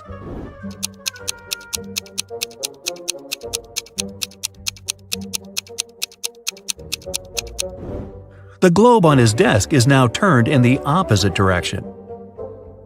William, a successful businessman, was having dinner at an expensive restaurant. At one point, he went outside to make an important call. When he returned, his case with money and documents was gone. The thief could only be another customer. When the police arrived, they questioned everyone who was in the restaurant. Karen said she had been writing a new chapter of her book. Paul said he had been waiting in a line to get to the bathroom. Donna had already paid for her coffee and was putting on her coat. And Robert was having a video call with his girlfriend. It didn't take detectives long to figure out who the thief was. Do you know it?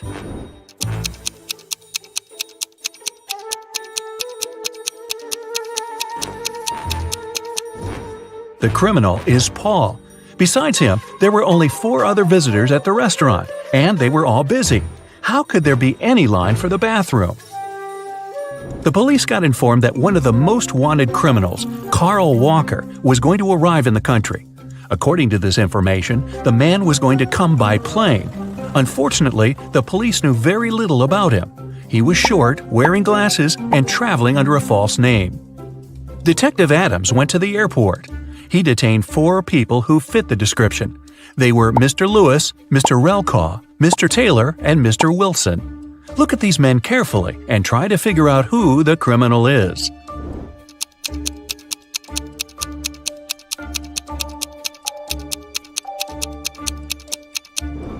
It's Mr. Relcaw.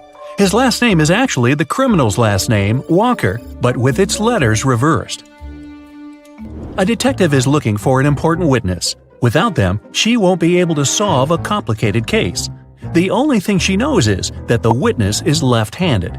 Look at these people and help the detective choose the person she needs.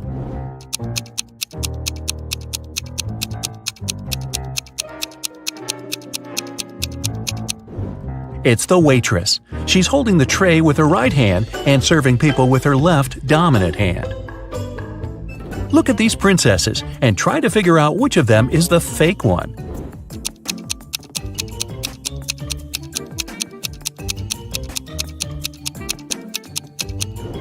It's the princess on the right. The tiaras of the princess on the left and the one in the middle have a reflective shine to them. You can see they are made of precious metals.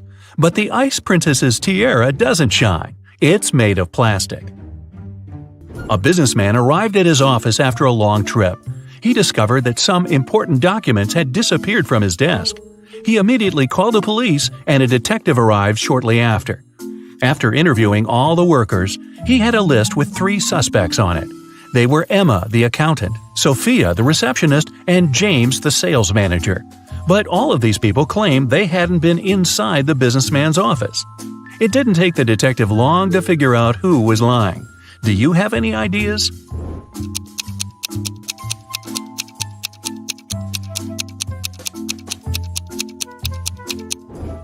The thief is James. Both women wear high heels in the office, but the footprints on the floor are obviously left by a pair of sneakers. An elderly lady called the police. She told them someone had sneaked into her house while she had been asleep. The intruder took away the money she kept hidden in her kitchen cupboard. The woman was sure it was one of her neighbors. The police visited all the neighbors, but each of them claimed they had spent the entire day at home. Look at their houses and try to figure out who the thief is.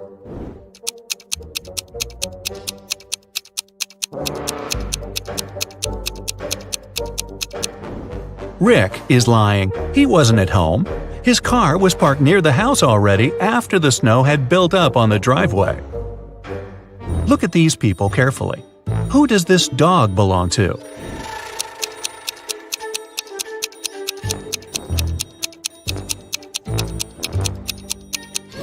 The dog's owner is the guy in the middle. He's the only one who isn't trying to pet the animal.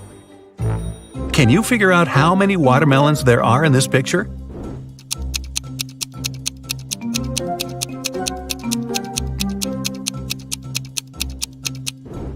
Five. Gloria failed her math test. Luckily, her professor was an understanding woman. She offered a deal. If the girl cracked 3 riddles, she'd get a good mark. Of course, Gloria agreed. The first task was to figure out the answer to the equation. Can you do the same?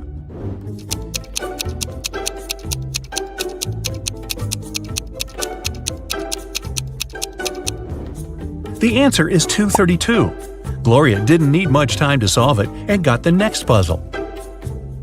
The student saw several numbers made up of matches. What should be the last number?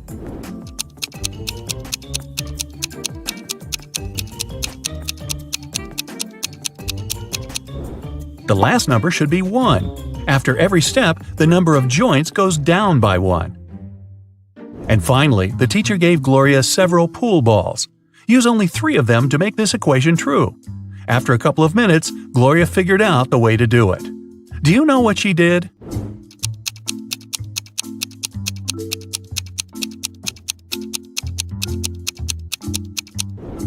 The girl rotated 9 and got 6.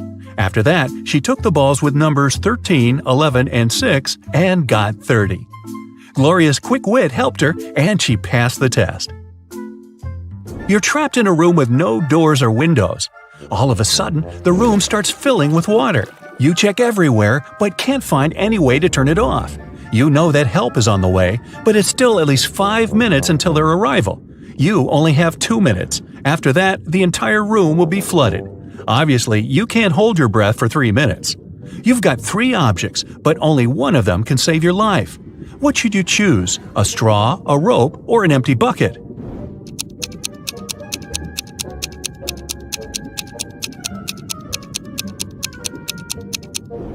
You should opt for the bucket. Put it on your head. This will create an air pocket, and you'll be able to breathe for a couple of minutes until help arrives. You've got lost in a desert. It's already dark, but bright moonlight illuminates the surroundings. At one point, you see a tower, but an evil wizard is looking out of the window. He tells you, "If you want to save your life, solve my riddle. You need to figure out the height of this tower. You look around and see nothing but several fallen tree branches. There's also a watch on your wrist and your own shadow. What can you use to figure out how high the tower is?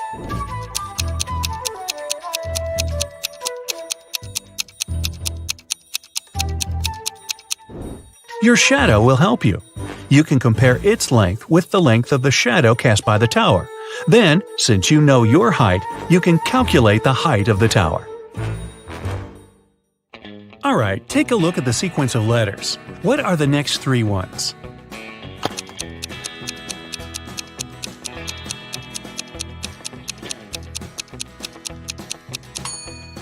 Each of the letters is the first one of the numbers from 1. O stands for 1, T for 2, T for 3, F for 4, F for 5, S for 6, and S for 7. Then there must be E for 8, N for 9, and T for 10. And that's today's alphabet lesson. Take a look at the picture and tell who's a ghost.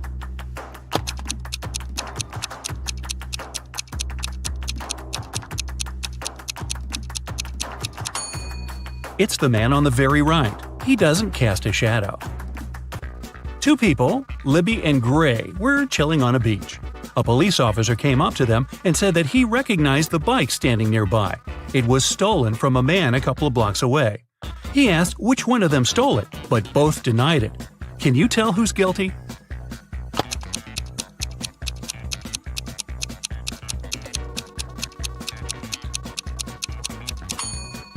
Take a look at the footprints. They lead from the bike to the place where Libby is sitting, so she must be the one who took it. After an accident, Samara was experiencing memory loss. 3 guys came to visit her: her twin brother, her long-lost cousin she hasn't seen for 10 years, and a guy from school who liked her but she never talked to. Take a look at their wallets and decide who is Samara's brother.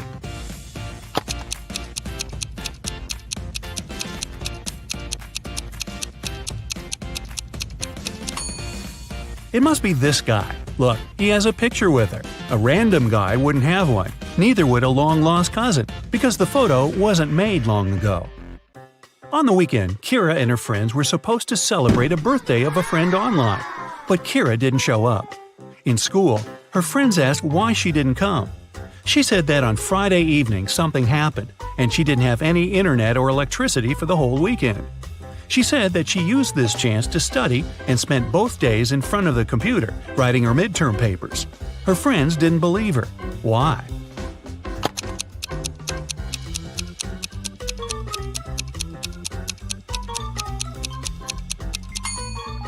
If there was no electricity, she wouldn't be able to work on her computer. A PC doesn't work without electricity, duh, and a laptop wouldn't last for 2 days without charging. Lenore accidentally sent a message to her sister instead of her best friend and didn't want her sister to see it. She stole her sister's laptop and tried to delete it.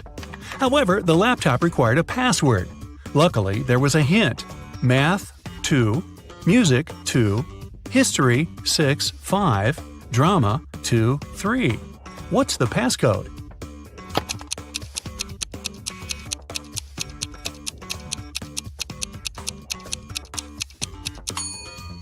Every number indicates the letter you should take out of the corresponding word. The second letter in math is A. The second letter in music is U. The 6th and 5th letters in history are R and O, and the second and third letters in drama are R and A. The password is Aurora. Esme was walking in the forest and got lost. Finally, like all the other times, she found the witch's house. Yeah, it's like Groundhog Day. She walked in, said hi, pet the cat, and asked to send her home. The witch wanted to make a deal. If Esme solves her brand new riddle, she'll help her. If not, Esme will stay with them forever. The witch blindfolded Esme. There was an unknown number of coins on the table. 6 of them were heads up, and the rest were tails. Blindfolded, Esme had to divide the coins into 2 groups so that there was the same number of coins heads up in both of them. How can she do it?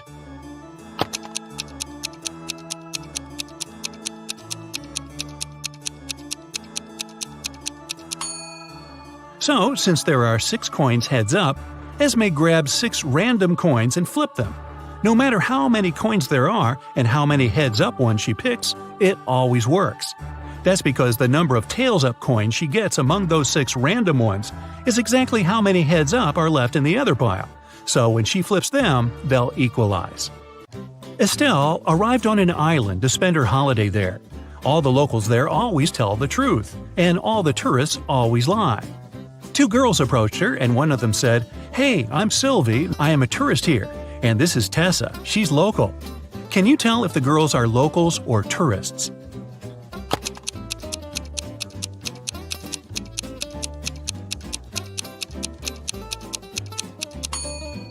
Since locals always tell the truth, a local would never call themselves a tourist. So Sylvie must be a tourist. But she must be lying about something. If she told the truth about herself, then she's lying about Tessa. Therefore, Tessa is a tourist too. Miss Virginia Dell was a rich young lady. She loved jewelry and kept a collection of her favorite pieces behind the glass in her dressing room. One morning, she walked in and found that someone broke the glass and stole her jewelry. The detective had 3 suspects: Ms. Dell's cleaning lady, Willow, who cleaned the house every day; Ms. Dell's best friend, Kelly, who had the key from the house; and her cousin Sophia, who was staying with Ms. Dell for the holidays. Willow said that last night, when she cleaned the room at around 10 p.m., everything was all right. Kelly said that she hasn't been in the house for a couple of days. Sophia said that it's not in her manners to walk around someone else's house and steal jewelry. Who stole the jewelry?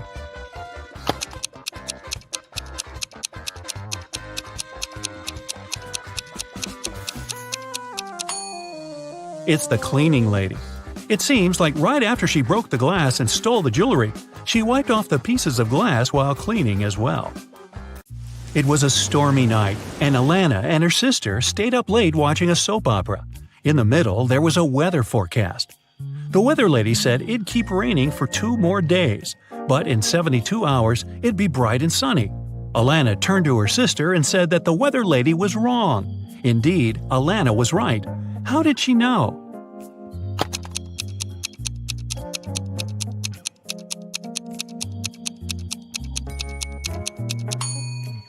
In 72 hours, it would be the very same time as now, so it'd be night too. It can't possibly be bright and sunny at night. The Millers were having a barbecue party in the backyard. They made some fresh orange juice, and Giselle bragged that she could tell the difference between fresh juice and not very fresh juice.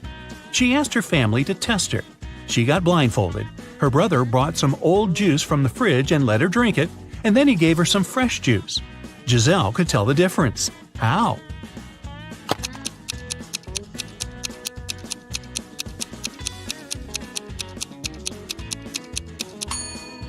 The older juice from the fridge was colder than the fresh one was outside. Mr. Thompson was a strict English teacher who never allowed electronics in class and read all the paper notes aloud in class, so the students had to be conspirative. Once, he read out the following note: 1, 2, 8, 13, 5, 31, 3, 15. I love this book. I used to read it every month. Can you decode what the note says?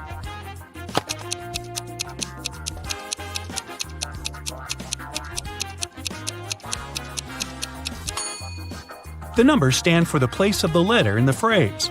The first one is I, the second one is L, the 8th one is I, the 13th one is K, the 5th one is E, the 31st one is Y, the 3rd one is O, and the 15th one is U. The note says, I like you. Ah. It was a lazy day, and it just started raining when Mr. Jones called a police officer. He said someone just bumped into his car and drove away. The police officer arrived. The only person not too far away from the place of the accident was a man trying to fix his tire. Mr. Jones says that's the gentleman who bumped into his car. However, the gentleman said that it couldn't be true because he was busy fixing his car the whole time. Can you tell who's lying?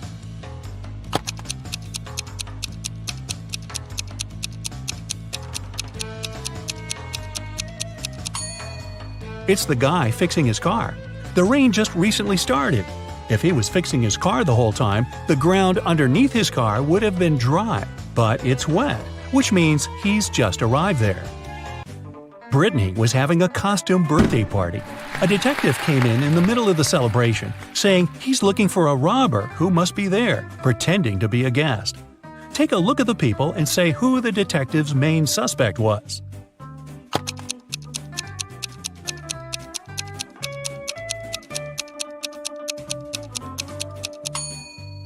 Look at this guy.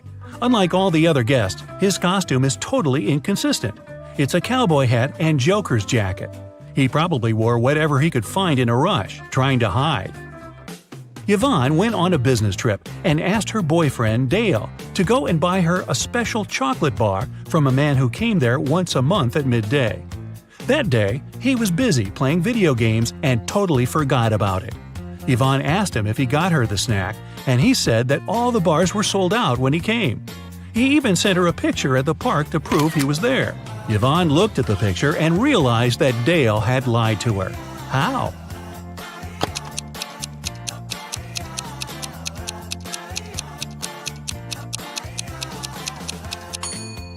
The shadows are too long, so it can't be midday since shadows disappear at noon. And the clock that says it's noon could have been photoshopped. 5 students stand in line. Adeline isn't next to Cleo. Bellamy isn't next to Danica or Cleo. Nor Cleo nor Bellamy are next to Eloise. From your perspective, Danica is on the left of Eloise. What are each girl's names?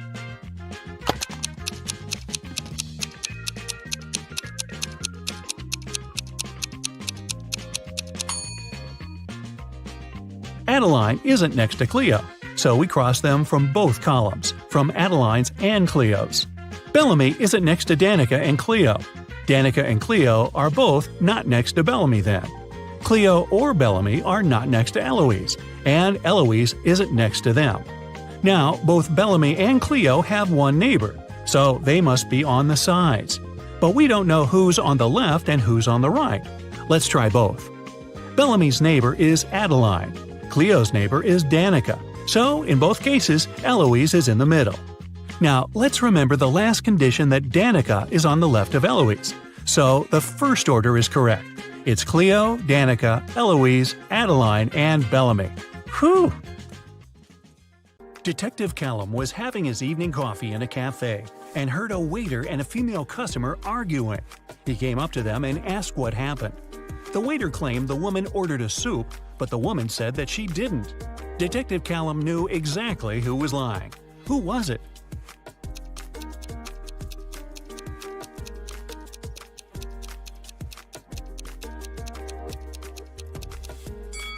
The sign on the door says that the cafe serves hot dishes only till 4 p.m. Take a look at the clock. It's 7 p.m. Even if she wanted to, the woman couldn't order the soup because it was too late. So, the waiter is lying. Chase was watching TV in the living room while his wife, who was in her 3rd trimester, was cooking dinner in the kitchen. Suddenly, Chase felt unwell and fell unconscious. His wife got dressed and took him to the hospital. When he finally woke up, he couldn't remember anything, including what his wife looked like. There were 3 women, each of them claimed to be his wife. Can you tell who his wife is?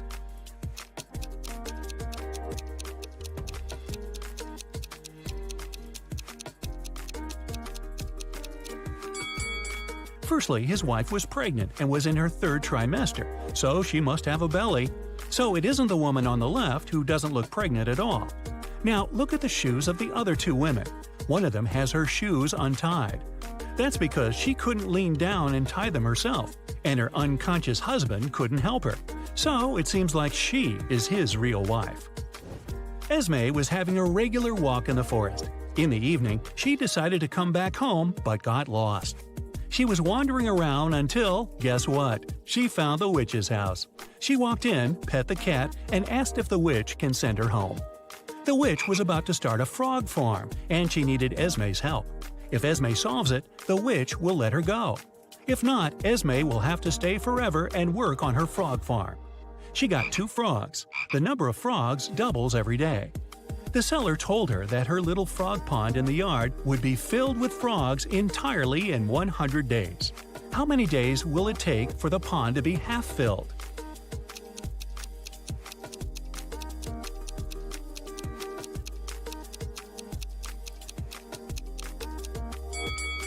Since the number of frogs doubles every time, the pond will be half filled the day before the pond is filled completely. So it'll happen on the 99th day.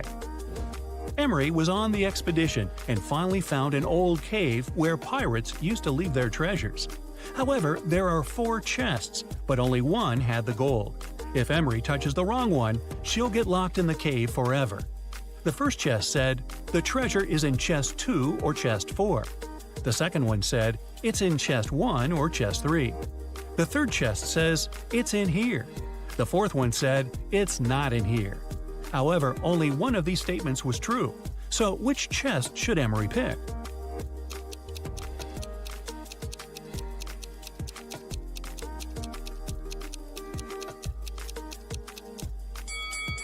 If the treasure is in the first chest, statements 2 and 4 are correct.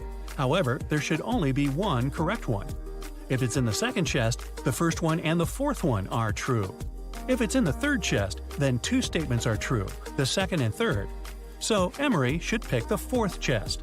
This way, only the first statement is correct and the treasure is in the fourth one. Detective Callum was in a bank and heard 2 women arguing. Mrs. Lewis and Mrs. Clark were both claiming that a handbag was theirs. Luckily, one young man took a picture of the waiting room just before the argument. So take a look and tell who the handbag belongs to.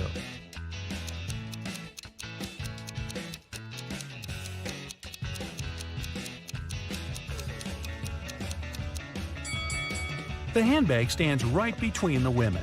However, Mrs. Lewis has a cast, and the bag stands next to her broken arm. If it was her handbag, she would put it on the other side of her, so the bag must belong to Mrs. Clark. Nick and Collins were traveling by train, and they were leaving at the same station. Collins stood up first and got his bag. But when Nick got his bag, he opened it and realized it wasn't his, so he accused Collins of trying to steal his bag. However, Collins says it was just an accident, because the bags looked exactly the same. Still, Nick didn't believe it was an accident. Take a look inside their bags and try to guess why. Collins' bag is only filled with a couple of plush toys, while Nick's bag had electronics and many books.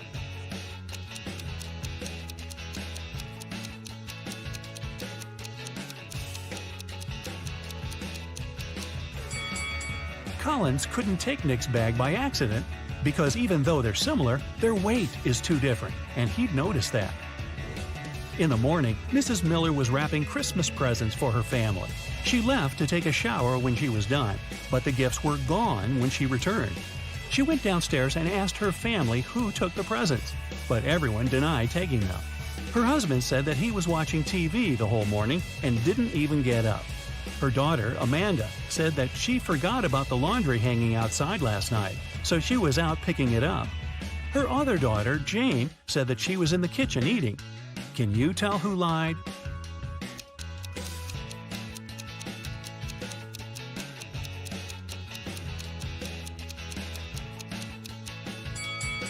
It was Amanda. Her laundry is perfectly folded and dry, but it's cold outside and the laundry would be all frozen if she just picked it up. Mason was arrested for robbing a bank. The police knew that his girlfriend helped him and wanted to arrest her too. They had 4 suspects. One of them was the girlfriend who was lying. Another was his sister, who didn't rob the bank, but was also lying because she wanted to help. The other 2 girls were innocent and were telling the truth. So who is Mason's girlfriend? Selena says Amelia is his girlfriend. Felicia says Penelope is lying. Penelope says Selena is lying. Amelia says Felicia is not his sister.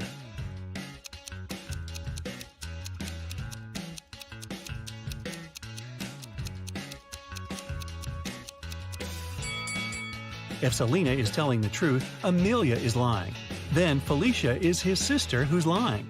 Therefore, Penelope is telling the truth. It contradicts that Selena is telling the truth. So, Selena is lying. Then, Penelope is telling the truth, and Felicia is lying. So, Amelia must be the other girl telling the truth. 2 liars are Selena and Felicia. They are Mason's girlfriend and sister. Since Amelia says Felicia isn't his sister, then Selena is his sister and Felicia is his girlfriend. Archer was watching TV when he got a call. Detective Callum said that his friend George was poisoned and asked to come. Archer arrived as soon as he could and was immediately arrested for poisoning his friend. Why?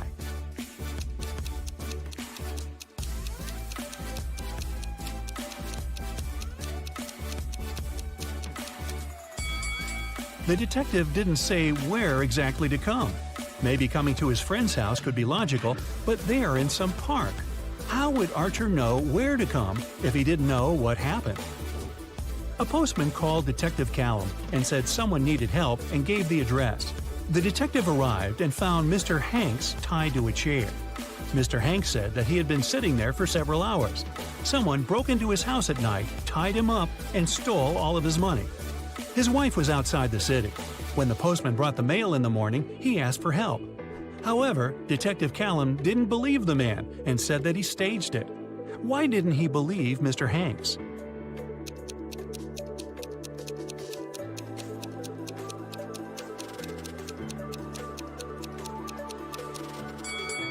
The letters the postman just brought don't lie on the floor by the door. Instead, they're on the shelf, where only someone who is inside the house could put it. If Mr. Hanks sat there tied up all night and was alone, it'd stay on the floor.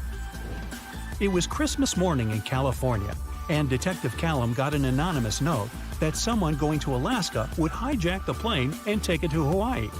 He arrived at the airport and stopped several people.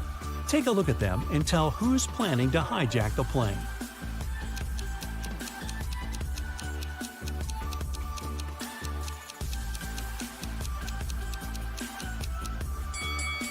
It must be the man who's the very first in line. It's Christmas, and people are going to Alaska. It's cold there in winter. Still, the guy is lightly dressed and doesn't have any luggage with him. It seems that he knows he isn't planning to land in cold Alaska. Damon, Karis, and Geneva are best friends. Now, take a look at their hands and tell which one of them is a millionaire.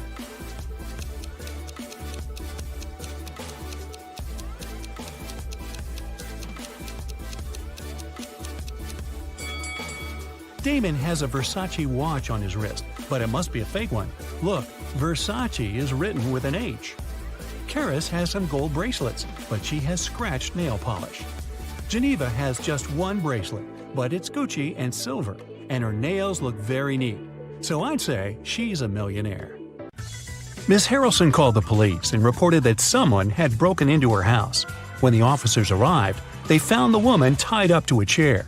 She said a man in a black mask had entered her house and tied her up so that she couldn't even move. Then he had stolen all her savings and left. But the officers didn't believe Ms. Harrelson and arrested her for misreporting. Why?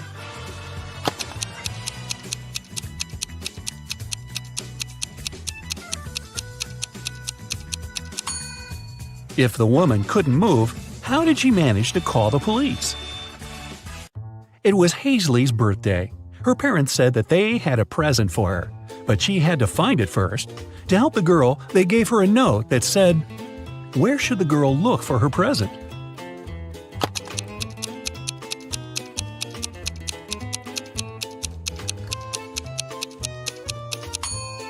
It seems as if the note doesn't make any sense, but that's only because the two halves of each word are switched. If Hazley places them in the correct order, she'll get pretty straightforward instructions. Your present is hidden in the basement. Sydney told her mother that she and her gymnastics team were going to a sports camp for the weekend. Mrs. Stevenson knew her daughter well and suspected it was just an excuse. Sydney was going to spend the weekend with her boyfriend instead. Still, the woman helped Sydney pack and let her go. When the girl returned, she was angry with her mom for forgetting to pack a toothbrush. That was when Mrs. Stevenson realized she had been right, and Sydney hadn't been to the sports camp. How did she figure it out?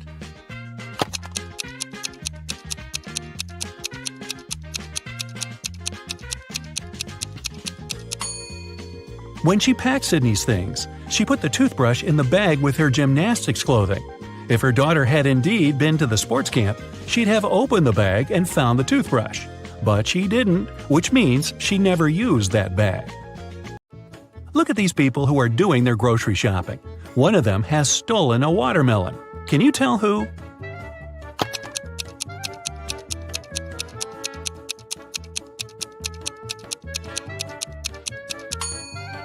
It must be this guy on the right. He's holding a soccer ball, but it looks as if it's very heavy. And since soccer balls don't weigh much, it must be a disguised watermelon. Mason went on an expedition to Antarctica. His boss asked him to send pictures as proof that he was actually there.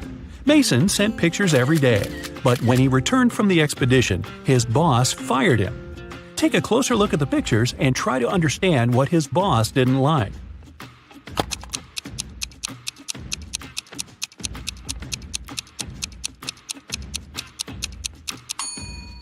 Mason was sent to Antarctica, but in some pictures, you can see palm trees. No wonder the boss realized the photos were photoshopped and Mason hadn't gone there at all. An old man had extremely poor vision. He was living with his son, Mark, because he needed assistance all the time. One day, the man was resting in his armchair while his son was preparing dinner. Suddenly, Mark heard glass shatter. The man ran into the room and saw that the window was broken.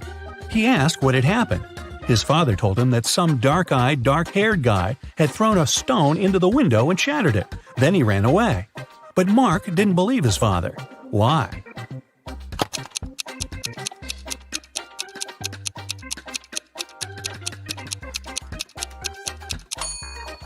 The man had extremely poor vision, and he wasn't wearing his glasses at the time of the accident.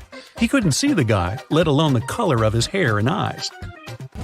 Savannah went on a business trip with her husband. In the evening, the woman didn't feel well and suddenly blacked out. When Savannah woke up a couple of hours later, she couldn't remember anything. There were two men in front of her, and both claimed to be her husband. The woman couldn't remember which of them was her real husband. Can you help her figure it out?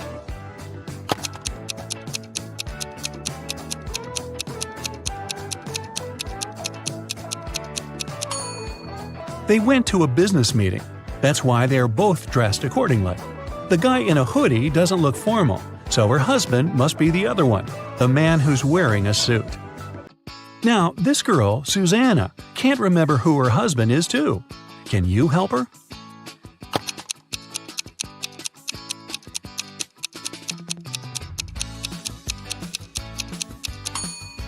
It must be this guy.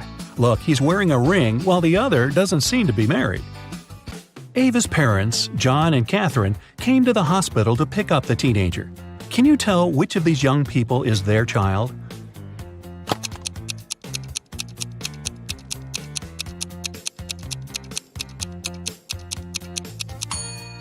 It's this girl.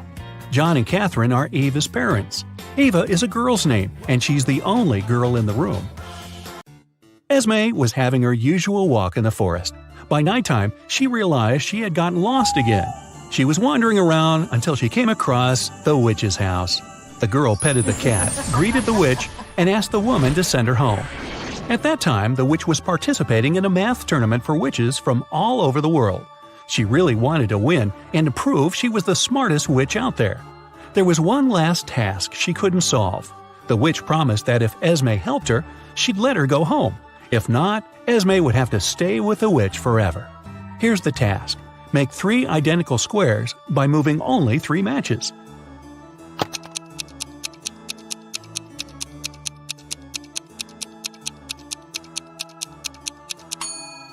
You just have to move these 3 matches over there. It works, and Esme can return home. Thor asked his friends to guess what his laptop's 3-digit password was. Each of them made a guess. The numbers they chose were 357-902-907-954. Even though no one's guess was right, every person guessed 1 digit correctly and exactly in its right place. Can you figure out Thor's passcode?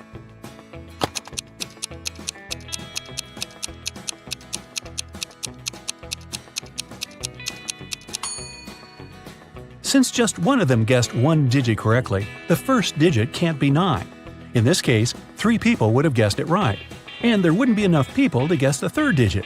The only other option for the first digit is 3, which means the second digit can't be 5 and the third one can't be 7. Since the second one can't be 5, then it's 0. 2 people guessed it correctly. And the third digit is 4.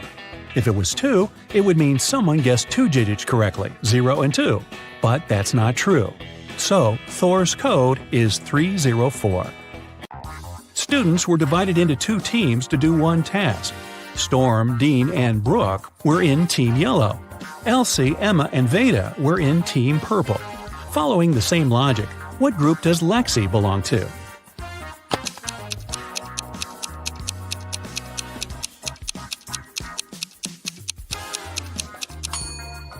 In Team Yellow, there are students whose names have just one syllable.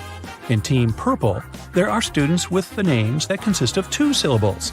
Lexi's name has two syllables, so she belongs to Team Purple. Atlas got trapped in the attic of an old house. There are just 3 ways out, and all of them dangerous. Behind the first door, the roof and the floor are made out of magnifying glass, and the sun will burn anyone who comes in. Behind the second door, there's a room filled with poisonous gas, and the third door is hiding a hungry lion. How can Atlas escape?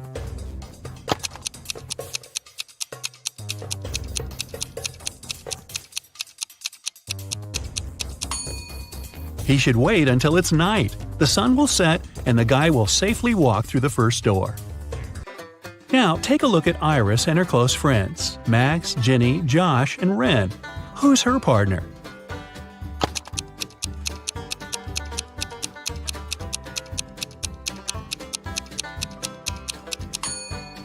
It must be Josh. Look, they have matching tattoos. On a rainy night, Dylan was driving past a bus stop. There were 3 people there: an elderly lady who was feeling unwell, a doctor who saved many lives, and Selena, a girl Dylan had been crushing on for years. Unfortunately, there was only room for one more person in the car. What should Dylan do?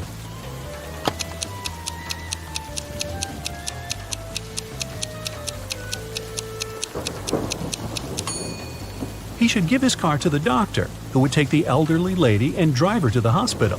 And Dylan can stay at the bus stop with the girl of his dreams. Charlie, Andy, Taylor, and Alex are all related to each other, but one of them is the opposite gender from the other 3. Here's what you know. Alex is either Charlie's brother or Charlie's only daughter. Alex's sister is either Andy or Taylor. Taylor's only son is either Charlie or Andy. Can you tell who's the opposite gender from the other 3?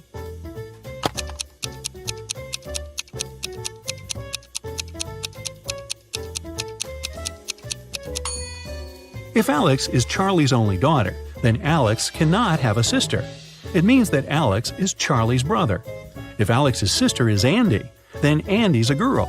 And according to Fact 3, Charlie is Taylor's only son. But Alex is Charlie's brother. So we have a contradiction here. It means that Alex's sister is Taylor. So Taylor's a girl. Charlie, Alex, and Taylor are siblings. And Andy is Taylor's son. Keenan was watching TV when a detective arrived with a search warrant. The detective said that the city bank had been robbed, and Keenan was the main suspect. The man replied that he hadn't even left the house that day. He couldn't do anything. The police didn't find the money, but still arrested the man. Why?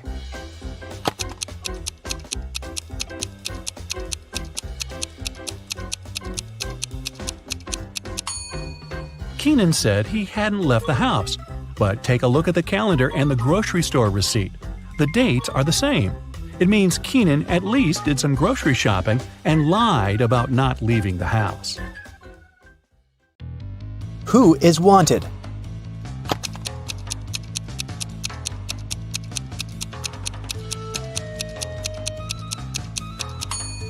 The girl on the right. She has the same mole as the girl on the poster.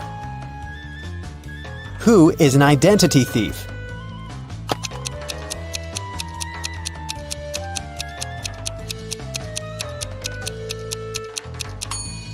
It's the man on the right. His real ID is sticking out of his backpack, which means he must be showing a fake ID.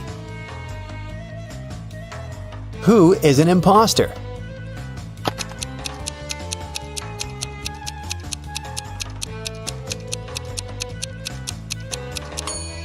The girl on the left. The script she's reading is turned upside down. It means she only pretends to be an actress. Who is the real thief?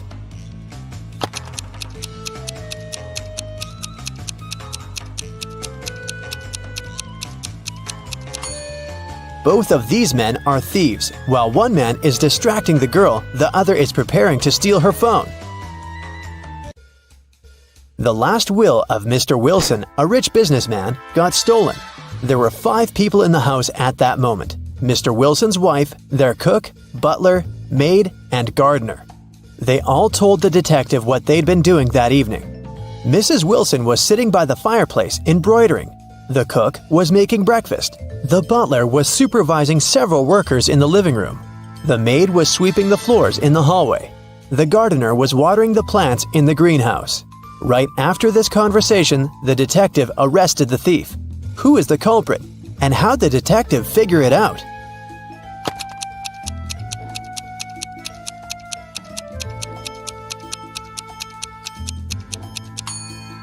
The cook is the thief. He said he'd been preparing breakfast, but the crime happened in the evening. Lily owned a flower store. One day, she got a call from the police. They told her that her shop had been robbed. When she arrived, shards of glass were on the ground near the store, and the pots and plants inside were broken. The police questioned 3 suspects. Jacob, Lily's ex, said, "I was in a hurry and didn't notice that the windows were broken when I was passing by the store. I only realized what had happened when the police called me." Camille, Lily's friend, said, "Lily asked me to help her with something in the store. When I arrived, everything had already been broken. I called the police immediately." Matt, Lily's ex-coworker, said, "I was walking nearby and I saw someone breaking a window and sneaking into the shop.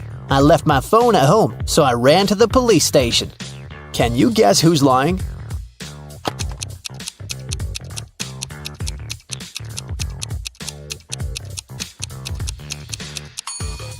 Matt is lying. Shards of glass were laying on the ground, which meant that the criminal had to break the window from the inside. Let's take a little break. Now, you need to think fast. Mary's mom has 4 daughters. One daughter is called April, the second is named May, and the third daughter is June.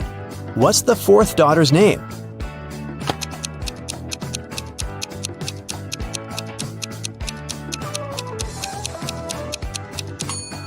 It's Mary, of course. In a city's museum, an expensive golden egg covered in diamonds went missing. The museum workers noticed it in the morning, and, of course, they immediately reported the theft to the police. The city's best detective started investigating the case. She carefully looked through the footage and identified 3 main suspects. Then, she saw a handprint on the glass the egg was placed behind. Take a look at these handprints and at the suspect's hands. Who is guilty?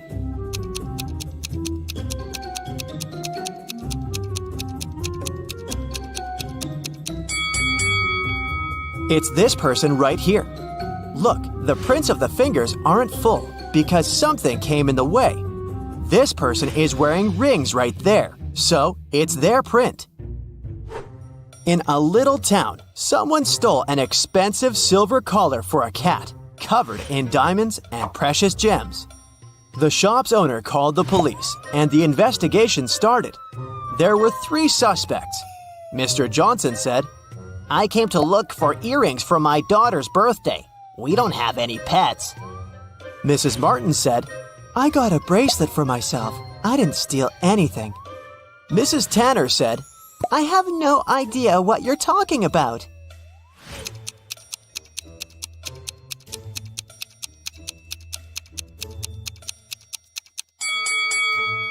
The thief is Mr. Johnson. There are cat footprints in his garden, so the family obviously has a pet.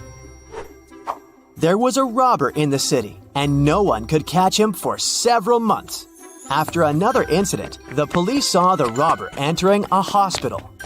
They walked in and ran into 2 doctors.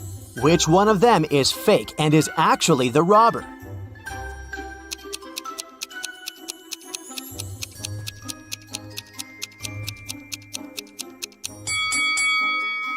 It's this guy, the one who's wearing headphones instead of the stethoscope. Mrs. Stevens went on a 3-month vacation, but had her workers coming regularly to maintain the house.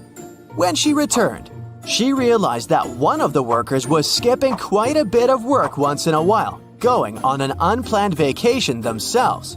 Who was it?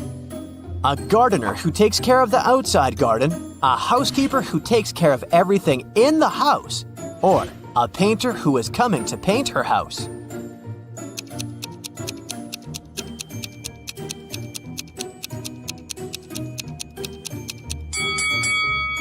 It's the housekeeper. Look, the houseplants dried out. Seems like he skipped a couple of weeks of work and probably only cleaned the house right before Mrs. Stevens returned. Do you think you can figure out who the bride of this man is?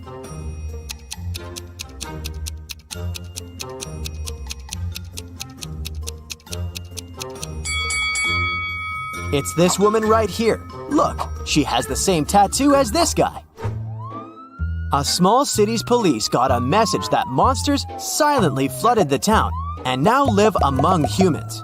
It's not a problem, but the police decided to identify them all to keep an eye on them. Can you help the police identify in which houses the monsters live? Here's the first task.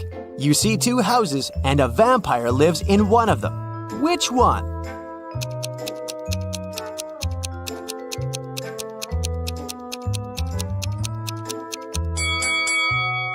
It must be this house, the dark one where the blinds are closed on all the windows. Vampires don't like sunlight. Okay, the next task is to find the house of a mummy. Here are two possible options. Which house does the mummy live in?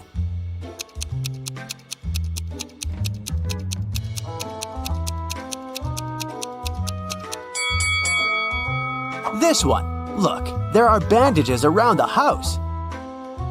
The next creature whose residence we need to identify is a gnome.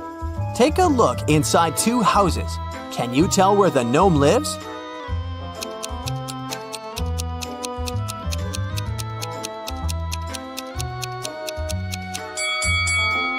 Probably in this house. All furniture is smaller and placed way lower than in the other house, so it must be the residence of someone small, like a gnome. Now, we need to find the house of a centaur. Take a close look at both houses. Can you identify the one?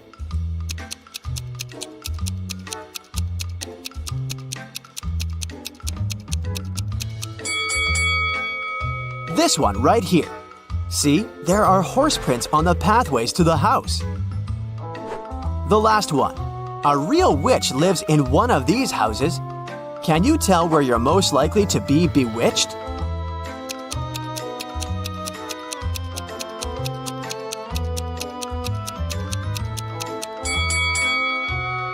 Did you notice this cute black cat?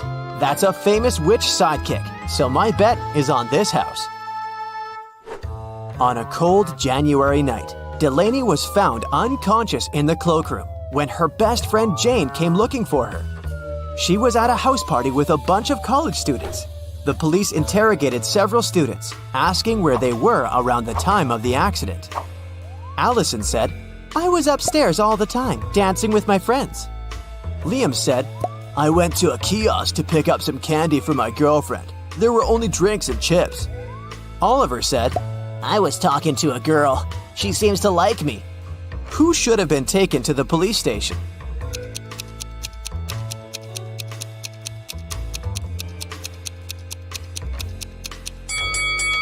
Liam. It's a cold night, and he would need a jacket to go to a kiosk. And if he needed a jacket, he would go into the cloakroom to get it, and would have found Delaney instead of Jane. So either he lied or walked past an unconscious girl. Mike has recently left his job. He's looking for a new, more exciting one. But so far, all his attempts have brought 0 results. Can you tell how many job interviews he has failed by looking at his apartment?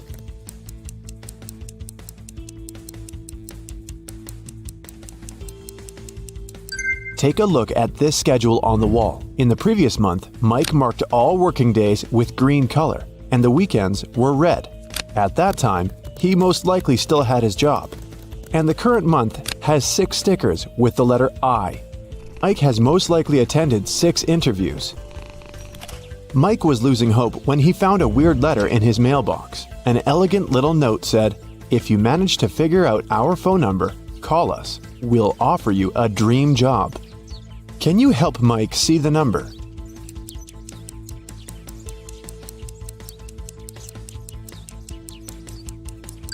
It's 713819. Mike called this number. A mysterious voice asked him to solve a riddle. I make 2 people out of 1. What am I? In a minute, Mike received an official invitation to his dream job interview. What did he answer?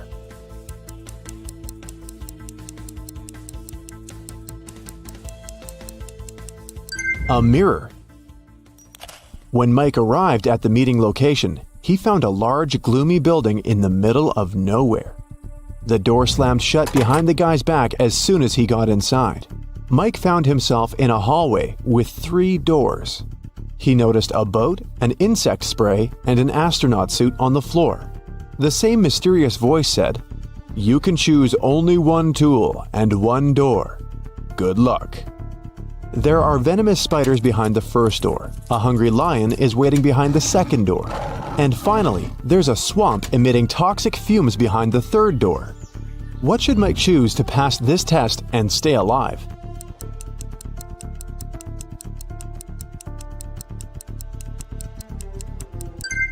He should pick the astronaut suit and the first door. Spiders won't be able to bite through the suit. In the next room, the voice offered Mike to have a coffee break, but the guy had to choose wisely because only 1 type of snack was safe to eat. Can you help Mike pick the right food?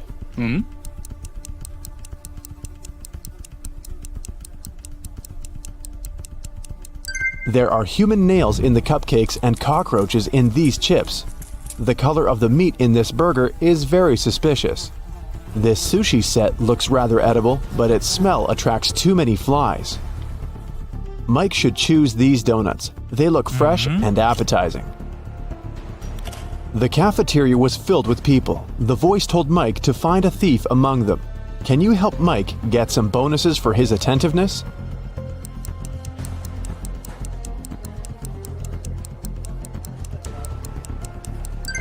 This woman over there is the thief. She's hiding spoons in her pocket.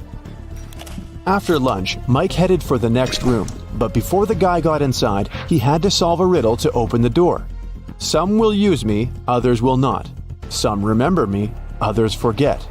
I can't be picked up off the ground or tossed into the sea. You can only gain me with time. What am I?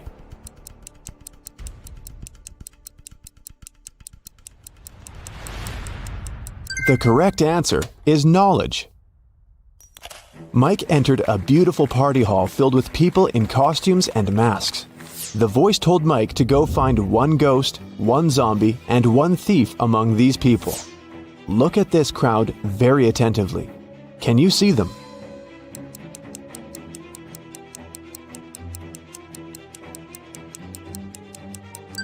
The guy over there doesn't seem to have legs, and he's levitating. He must be a ghost.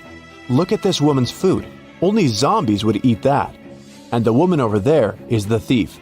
Her diamond ring doesn't fit her finger. Also, the ring is very similar to this lady's jewelry set. Mike tried to open the next door and receive a new question immediately. I look flat, but I'm deep. Hidden realms I shelter.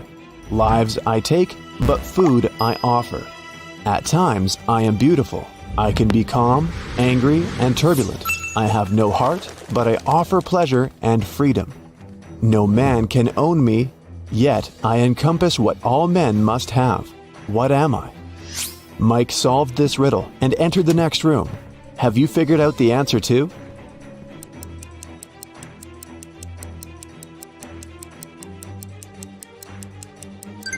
The correct answer is, I'm the ocean. Mike saw the next door, but whatever he did, he couldn't open it. He spotted an electronic lock on the door and a map of a maze on the wall.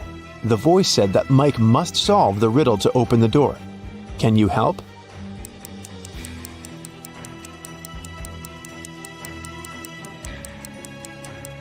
If you go through the maze from start to finish, you'll get 6251. This is the code. When Mike finally entered the room, He saw a locked safe. The voice said that Mike's task was to open the safe. What buttons should he press?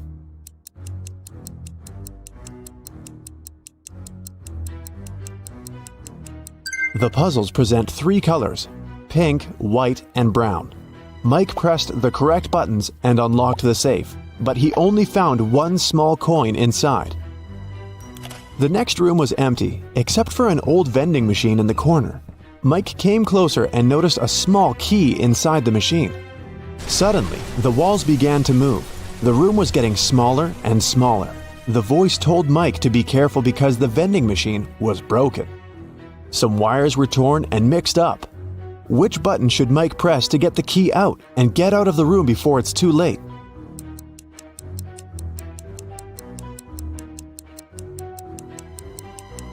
Mike should use the coin from the previous challenge and press the 4th button. Then the voice asked Mike to find the odd image in this pattern. Can you help the guy?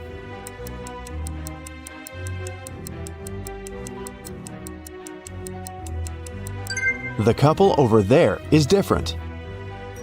In another room, Mike met a nice elderly lady, Miss Jason. She was very upset because someone had broken into her apartment. Mike's task was to find the robber. He inspected the crime scene and questioned 3 witnesses. The cleaning lady, Sarah, said that she'd finished her work at 11 p.m. and left. Billy, a passerby, said that he'd seen a suspicious man in a mask in Miss Jason's window. Kelly, the neighbor, was visiting her boyfriend in another city. Who's lying?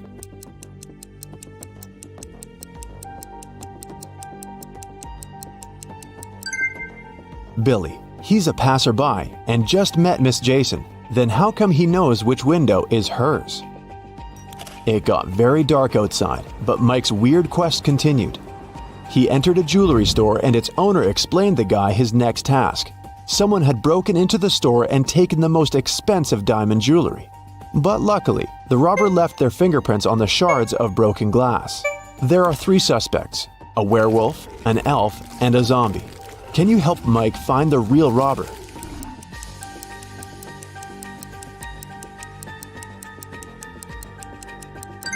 It was the elf.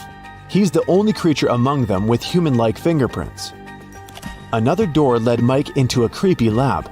There, he saw a mad scientist playing a strange game with his patients.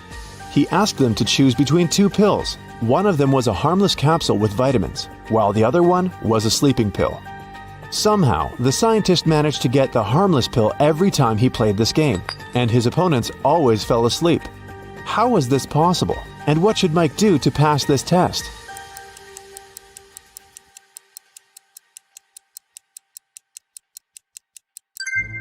Both pills were actually harmless. The scientist added a special substance to the glasses of water he offered his patients to wash down the pills.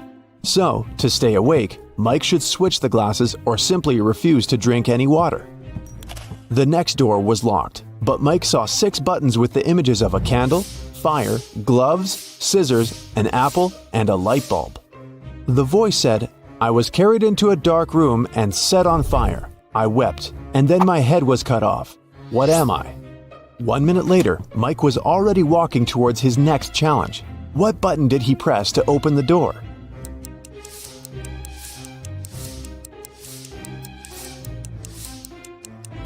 The button with the candle on it.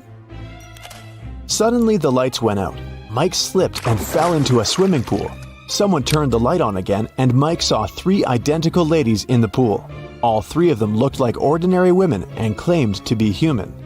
But in reality, 2 of them are mermaids. How can Mike find the real woman among them?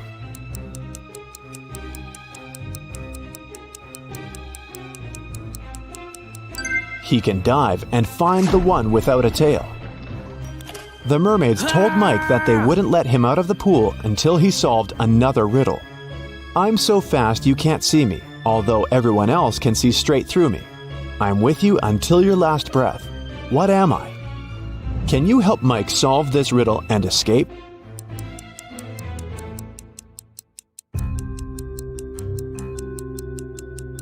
The correct answer is the blink of an eye. The mermaids let Mike go, and he entered the next room. On a huge screen, there were two guys. The first one was taking a selfie with a tornado. The second one was standing under an umbrella in the middle of a thunderstorm and taking pictures. Mike had to decide whose behavior is riskier.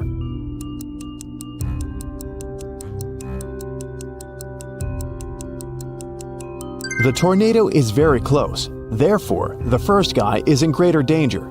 At the same time, the second guy will have enough time for another couple of shots. In the next room, Mike saw 5 zombies behind bars. All those guys were suspected of stealing a car. Mike had to decide which of them was the thief. Have you guessed?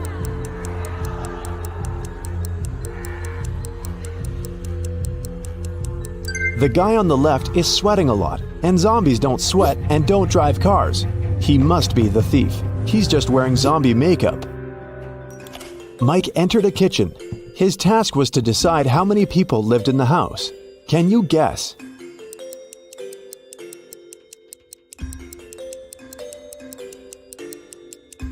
Three people. There are 3 different drinks on the table and 3 chairs.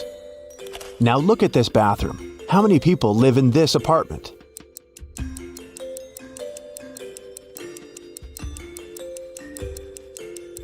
Just 1. Take a look at this lonely toothbrush. And how many people live in this place?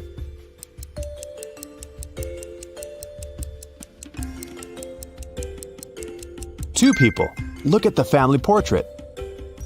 Mike saw 3 musicians rehearsing for a performance in a garage. The voice announced his next task: to find 1 suspicious detail. Have you already spotted it?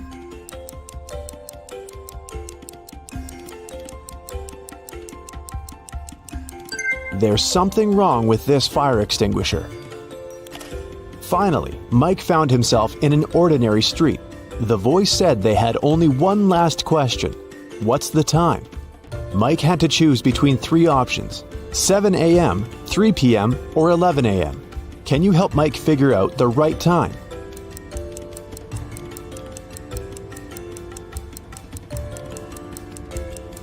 The correct answer is 7 a.m. The streetlights are still on, but the sun is casting shadows from the east. Congratulations, Mike. You're hired. Now I've got a puzzle for you. See if you can solve it in 10 seconds. You have an equation made of matchsticks, which reads 2 = 6. You need to move just 1 matchstick to make the equation true. The timer is set.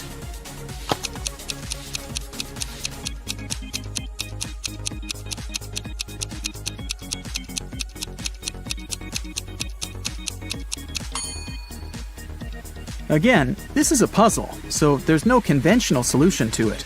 If you move 1 matchstick from the left side and put it so that its middle is on top of the 1 on the right side, you'll get a square root symbol, and thus the equation is true. 1 equals the square root of 1. But there's also a second solution. You can move one of the matches forming a V in the right part so that they form an X instead. This way, you'll get 11 written in Arabic numerals that equals 11 written in Roman numerals. Problem solved. Let's have another math riddle, shall we? A book costs $1 plus half its price. How much does the book cost? I'll give you 10 seconds again, or just pause the video if you need more time.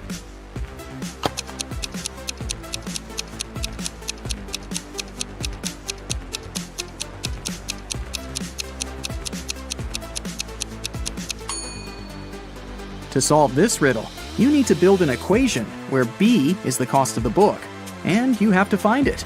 The equation will look like this: B = 1 plus B over 2.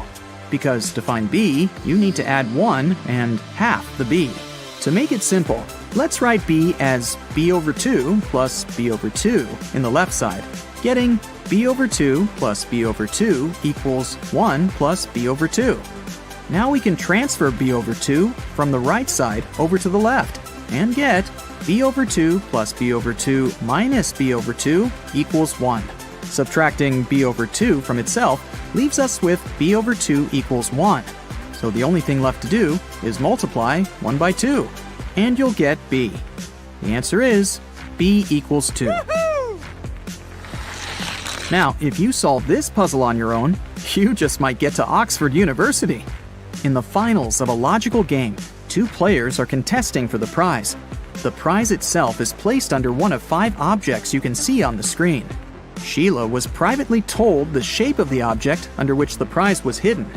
Colin was privately told the color of that object. Both players are mathematicians and use perfectly logical reasoning to find the answer, and either of them knows that the other was told the shape or the color of the object. The host asks them, "Do either of you know where the prize is?" The players say no. The host then asks, "Do you know now?" They both shake their heads. The host asks again, "Do you know now?" And the players answer yes in unison. How can this be? And where is the prize? Pause the video if you want to try to crack this puzzle on your own, or watch further to find out the answer.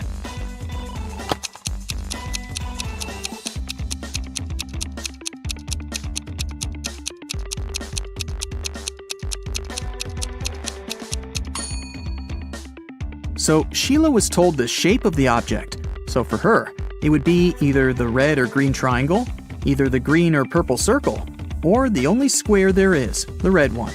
Colin was told the color of the object. So for him, it's either the red triangle or square, either the green triangle or circle, or the only purple circle there is. When the host asked whether either of them knew where the prize was, and they answered no, they both got new information. For Sheila, it was definitely not the square, and since Colin didn't know the answer either, it wasn't the purple circle. Colin used the same reasoning, so they both eliminated 2 options. After the second question, neither of them still knew the answer, and they got new info again. Sheila was left with 2 triangles and 1 circle.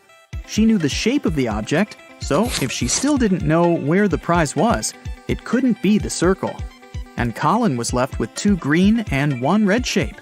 Since he knew the color but didn't know the answer, it couldn't be the red one. Thus, 2 more objects were eliminated for both. And finally, after the 3rd time the host asked them about the prize, they knew for certain that it was the green triangle, using only their initial information.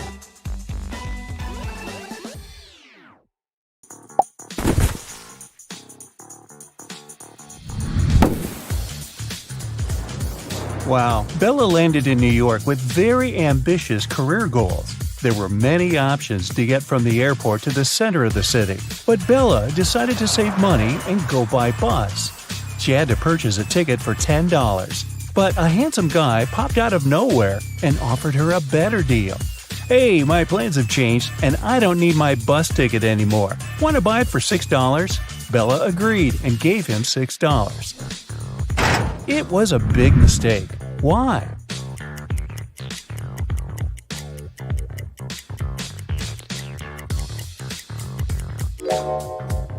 Take a look at the current date on the screen of the vending machine. And now check the date on the ticket. It expired a decade ago.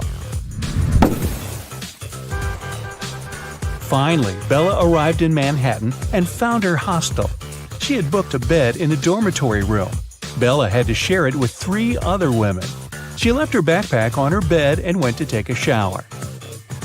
When Bella returned, she found out that someone had stolen her laptop. She questioned her roommates. Sarah said, "I was drinking some coffee in the lobby. Ask the manager." Kelly said, "I was sleeping with my earplugs in and my sleep mask on, so I didn't see or hear anything." And Chelsea said that she had been taking pictures on the roof of the hostel. Who's lying?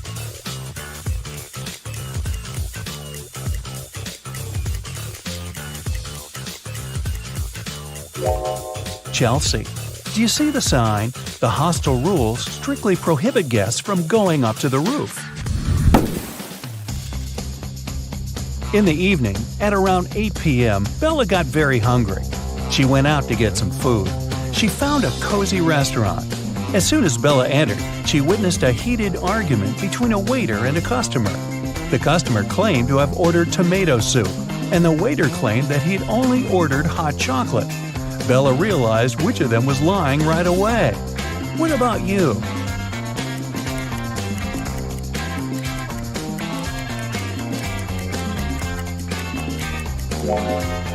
The client is lying. This advertisement on the wall says the restaurant only serves soups from 1 to 4 p.m. This means that the waiter simply wouldn't have accepted such an order. Bella ordered dinner. While waiting, she looked around and noticed one weird detail. Can you spot it too?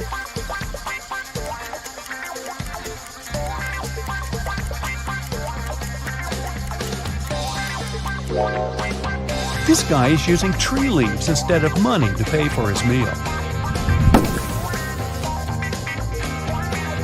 The waiter served Bella her meal.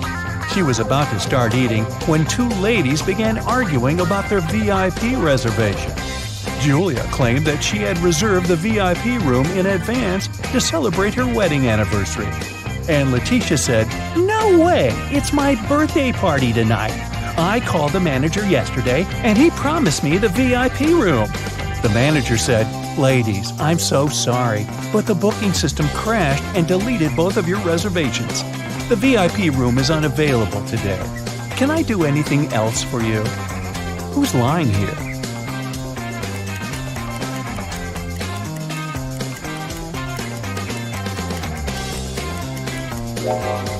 The manager.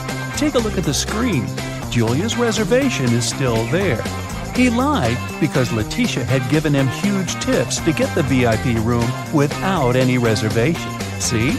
Boy, this is a crazy restaurant. The food better be worth it. After dinner, Bella saw Letitia in the ladies' room. She was crying. Bella asked her, "What happened?" Letitia didn't say anything. She just gave Bella her phone and showed this chat with her boyfriend. Can you tell what made Letitia so upset?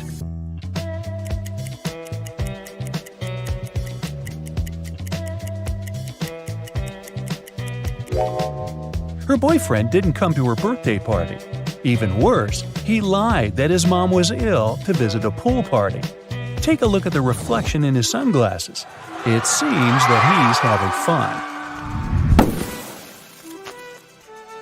Letitia was so grateful for Bella's support that she gave up her VIP opera tickets. The performance was scheduled for the next day. Now, Bella needed to find an evening dress. She headed to a shopping mall with Kelly and Sarah, but as soon as they arrived, they noticed something very weird. Can you see it too?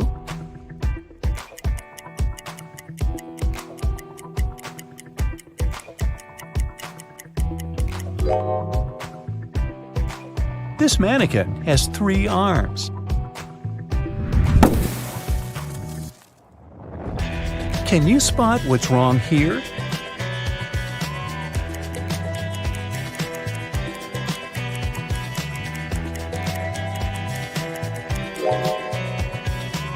The outfit sizes don't match the sizes on the hangers.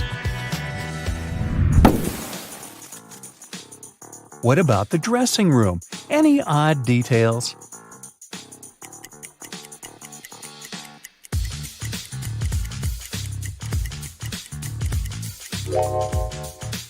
These hairy clawed paws can't belong to a human.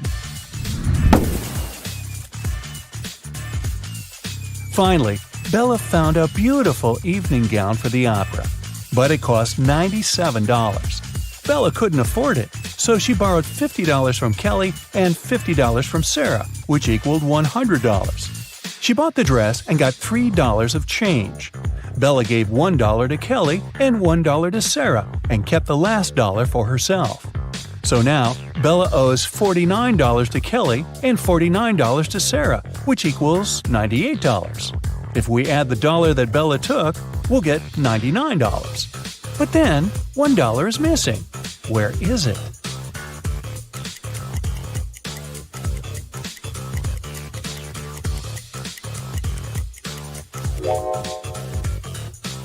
First of all, we're led to believe that $1 is missing. According to the conditions of the riddle, Bella took $50 from Kelly and $50 from Sarah. So the sum of her debt was $100. After that, she bought a dress for $97 and got $3 of change. The total indeed equals $100. But the question itself offers us a mathematically impossible puzzle. In fact, there is no missing dollar. Bella's debt remains $98 because she had already given $2 to her friends. And it's incorrect to add Bella's $1 to this debt.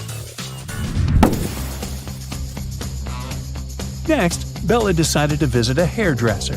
The manager asked her to wait for 20 minutes. Bella took a seat in the lobby and accidentally fell asleep. When she woke up, she saw that someone had cut her long, beautiful hair. She got furious and questioned 3 suspects. Maya said that she'd been busy with another customer. She didn't see what was going on in the lobby. Rick said that he had been eating his lunch outdoors. And Sally said, "Who do you think I am? I don't steal hair. That's ridiculous." Who is lying?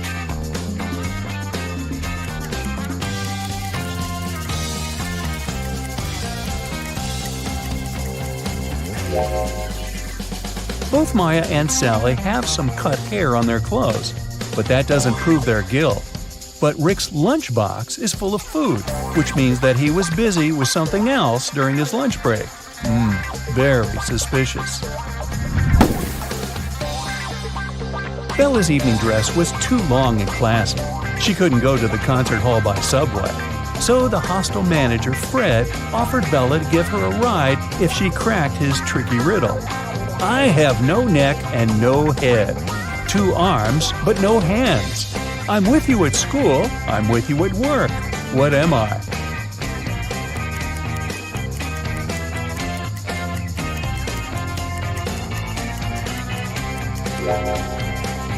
The correct answer is a shirt.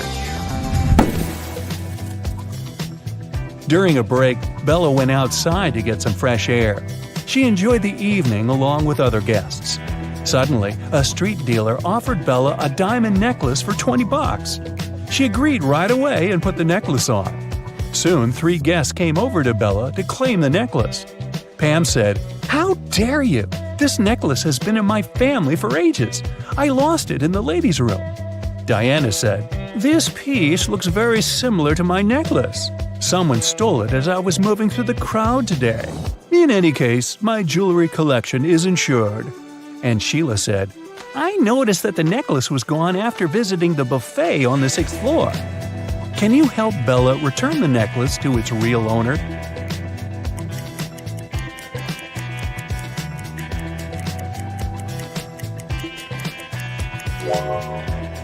The necklace belongs to Diana. The concert hall doesn't have 6 floors. Pam and the street dealer have similar tattoos on their arms, so they must be scammers working together. After the performance, Letitia invited Bella to the after party, where Bella met Tyler. He claimed he was a famous violinist and showed Bella some pictures proving his luxurious lifestyle. But Bella realized that he was just a wannabe very soon. How did she understand it?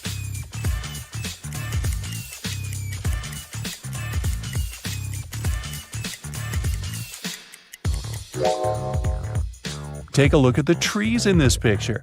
It's obvious that the wind is blowing to the right. Meanwhile, Tyler's hair seems to be swept to the left. The picture has been photoshopped. The next morning, Bella went to buy some groceries. She didn't have much cash, so she bought only 2 items, cheese and bread, and paid $1.10 in total. The cheese cost $1 more than the bread. So, how much did the bread cost?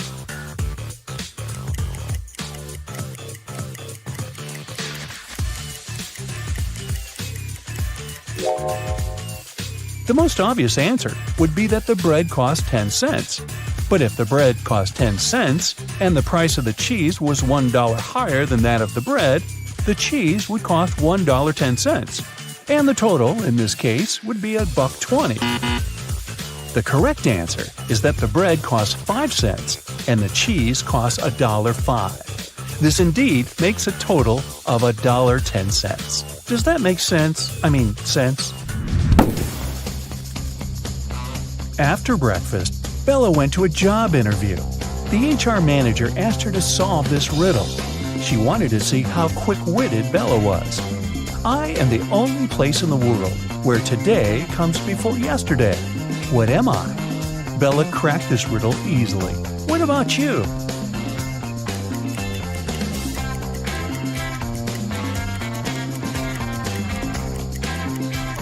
The correct answer is the dictionary.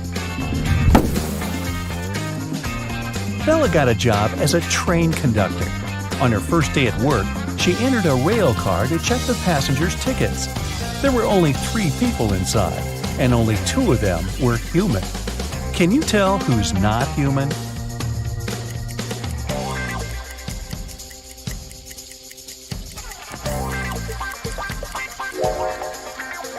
The first guy is dressed up too warmly for the summer, but he could be going to a place where it's very cold. That lady over there is drinking some green liquid. It's a bit strange, but there are plenty of colorful drinks in the world.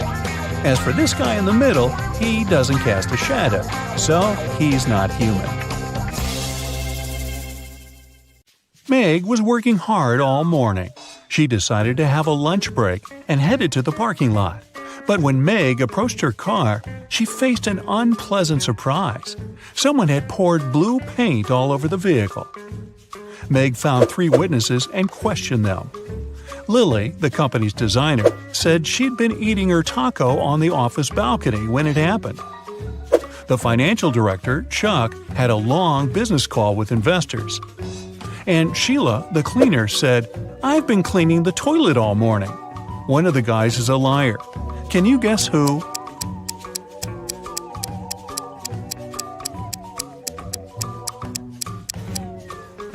Lily. There's an unpacked taco on her desk.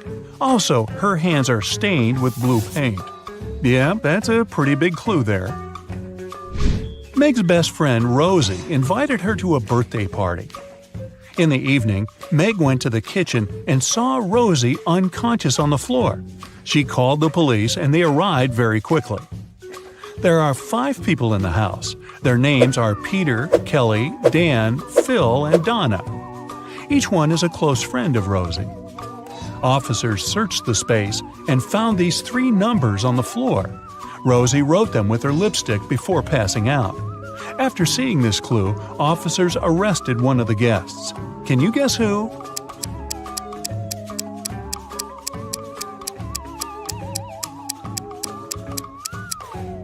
They arrested Dan. The numbers 12, 4, and 11 correspond to the names of the months December, April, and November. Meg went to the office kitchen to get some coffee. She wanted to add milk to her drink, so she opened the fridge to find it. Meg discovered 4 different milk packages on the shelf, but only one of them is safe to use. Can you guess which one?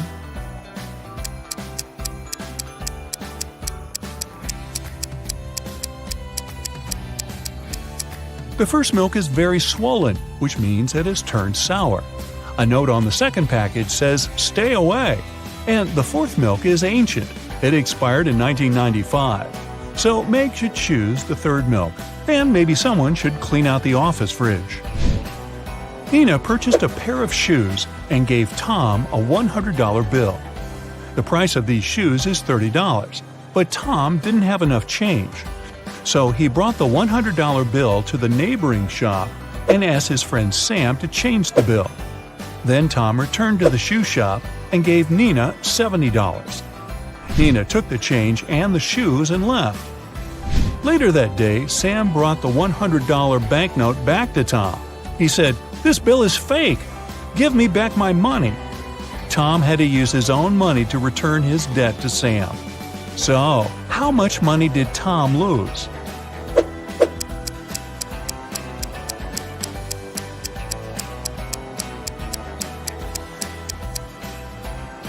First of all, he lost the $30 shoes. Also, he gave Nina $70. Therefore, he still had $30 from the changed $100 bill. So when Sam asked him to return the money, Tom paid him back those $30 plus $70 from his pocket. So Tom had lost a total of $100. See Tom cry. Billy works as a night watchman at a large bank. One night, he heard strange noises from the bank vault and went to check it out. Unfortunately, inside the vault, he faced 3 criminals. All 3 guys were wearing masks, but Billy noticed an imposter among them right away. Can you see him too?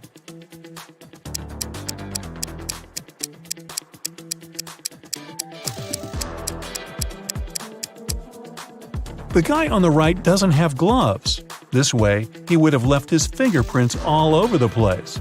So he's probably an undercover cop. Bella is a famous blogger. She took this picture during a running contest and posted it in her stories. Her followers commented that one of these guys is playing unfairly. Can you guess which one?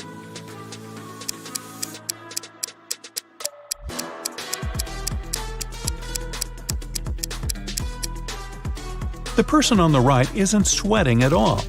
Something's definitely wrong here. Ryan was hanging out in a cafe with his best friend David. They ordered some food and drinks, and after the meal, Ryan said, "Let's play a game. If you crack my riddle, I'll pay. But if you fail, you'll pay." David agreed. Here's the task. He needs to remove a couple of toothpicks to make this equation correct. Can you help David out?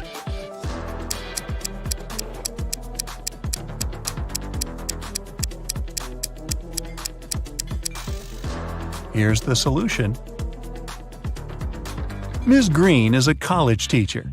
One of her instructors, Rosie, has been cheating on tests multiple times. One day, Ms. Green lost her patience and told Rosie, "If you tell me a lie, I will expel you from college. And if you tell me the truth, I'll still expel you." So, what do you say? What can Rosie say to prevent her withdrawal?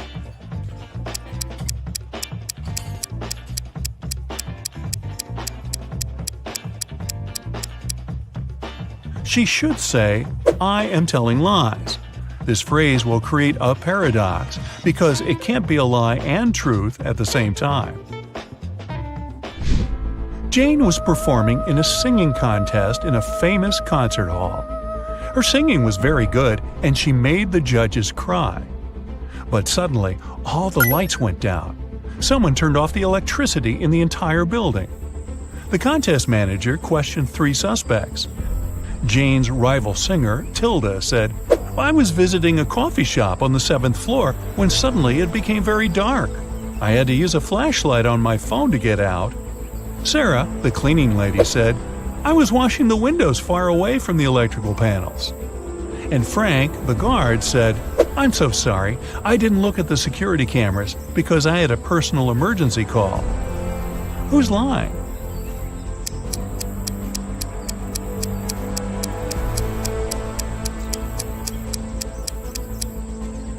Tilda. This concert hall doesn't have a 7th floor. Peter landed in a foreign country. He opened a taxi app on his phone to get to his hotel. Unfortunately, the app didn't work. So Peter just went outside, hoping to find a driver. At the parking lot, he noticed 3 free cars. All 3 drivers were eager to give Peter a ride. Which driver should he choose?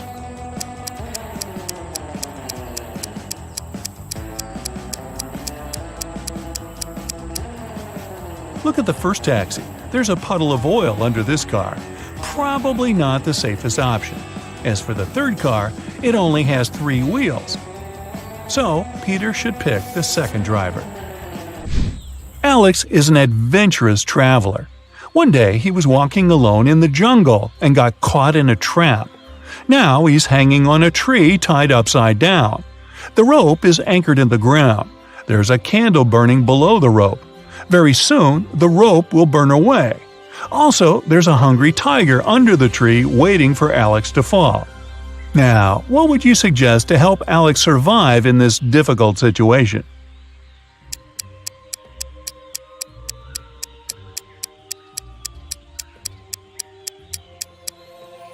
Alex should sing the happy birthday song. The tiger will blow the candle out to celebrate, and Alex will get a chance to escape.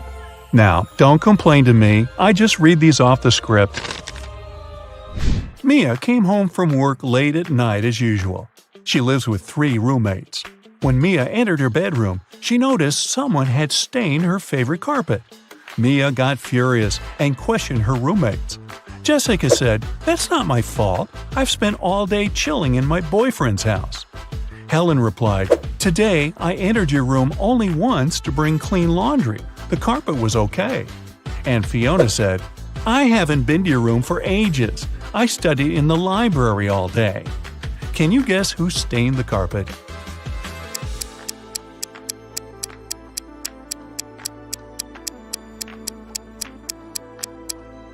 Fiona. Take a look at her hands. The color of her nail polish matches the stains on the carpet perfectly. Will has just moved to San Francisco. He needed an apartment to stay in for at least a year, so he searched online. He found 3 options and liked them all equally. Will went to check out all 3 offers one by one. After that, he found out that 2 of the 3 offers were scams.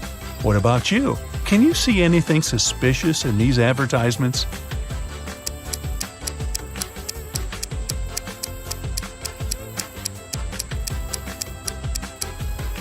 Take a look at the sign on the second house. It says that this house will be demolished in 2 weeks. But Will was searching for long-term rent. The third apartment is on the 8th floor, but that's impossible because this building only has 7 floors. Therefore, Will should choose the first option. Someone locked Henry in a creepy basement. He looked around and noticed 3 ways out, but all of them were dangerous. The first passage is freezing. Anyone who enters it will turn into ice. The second is guarded by a huge cougar that hasn't eaten for 3 years. And there's a massive fire behind the third door. What passage should Henry choose?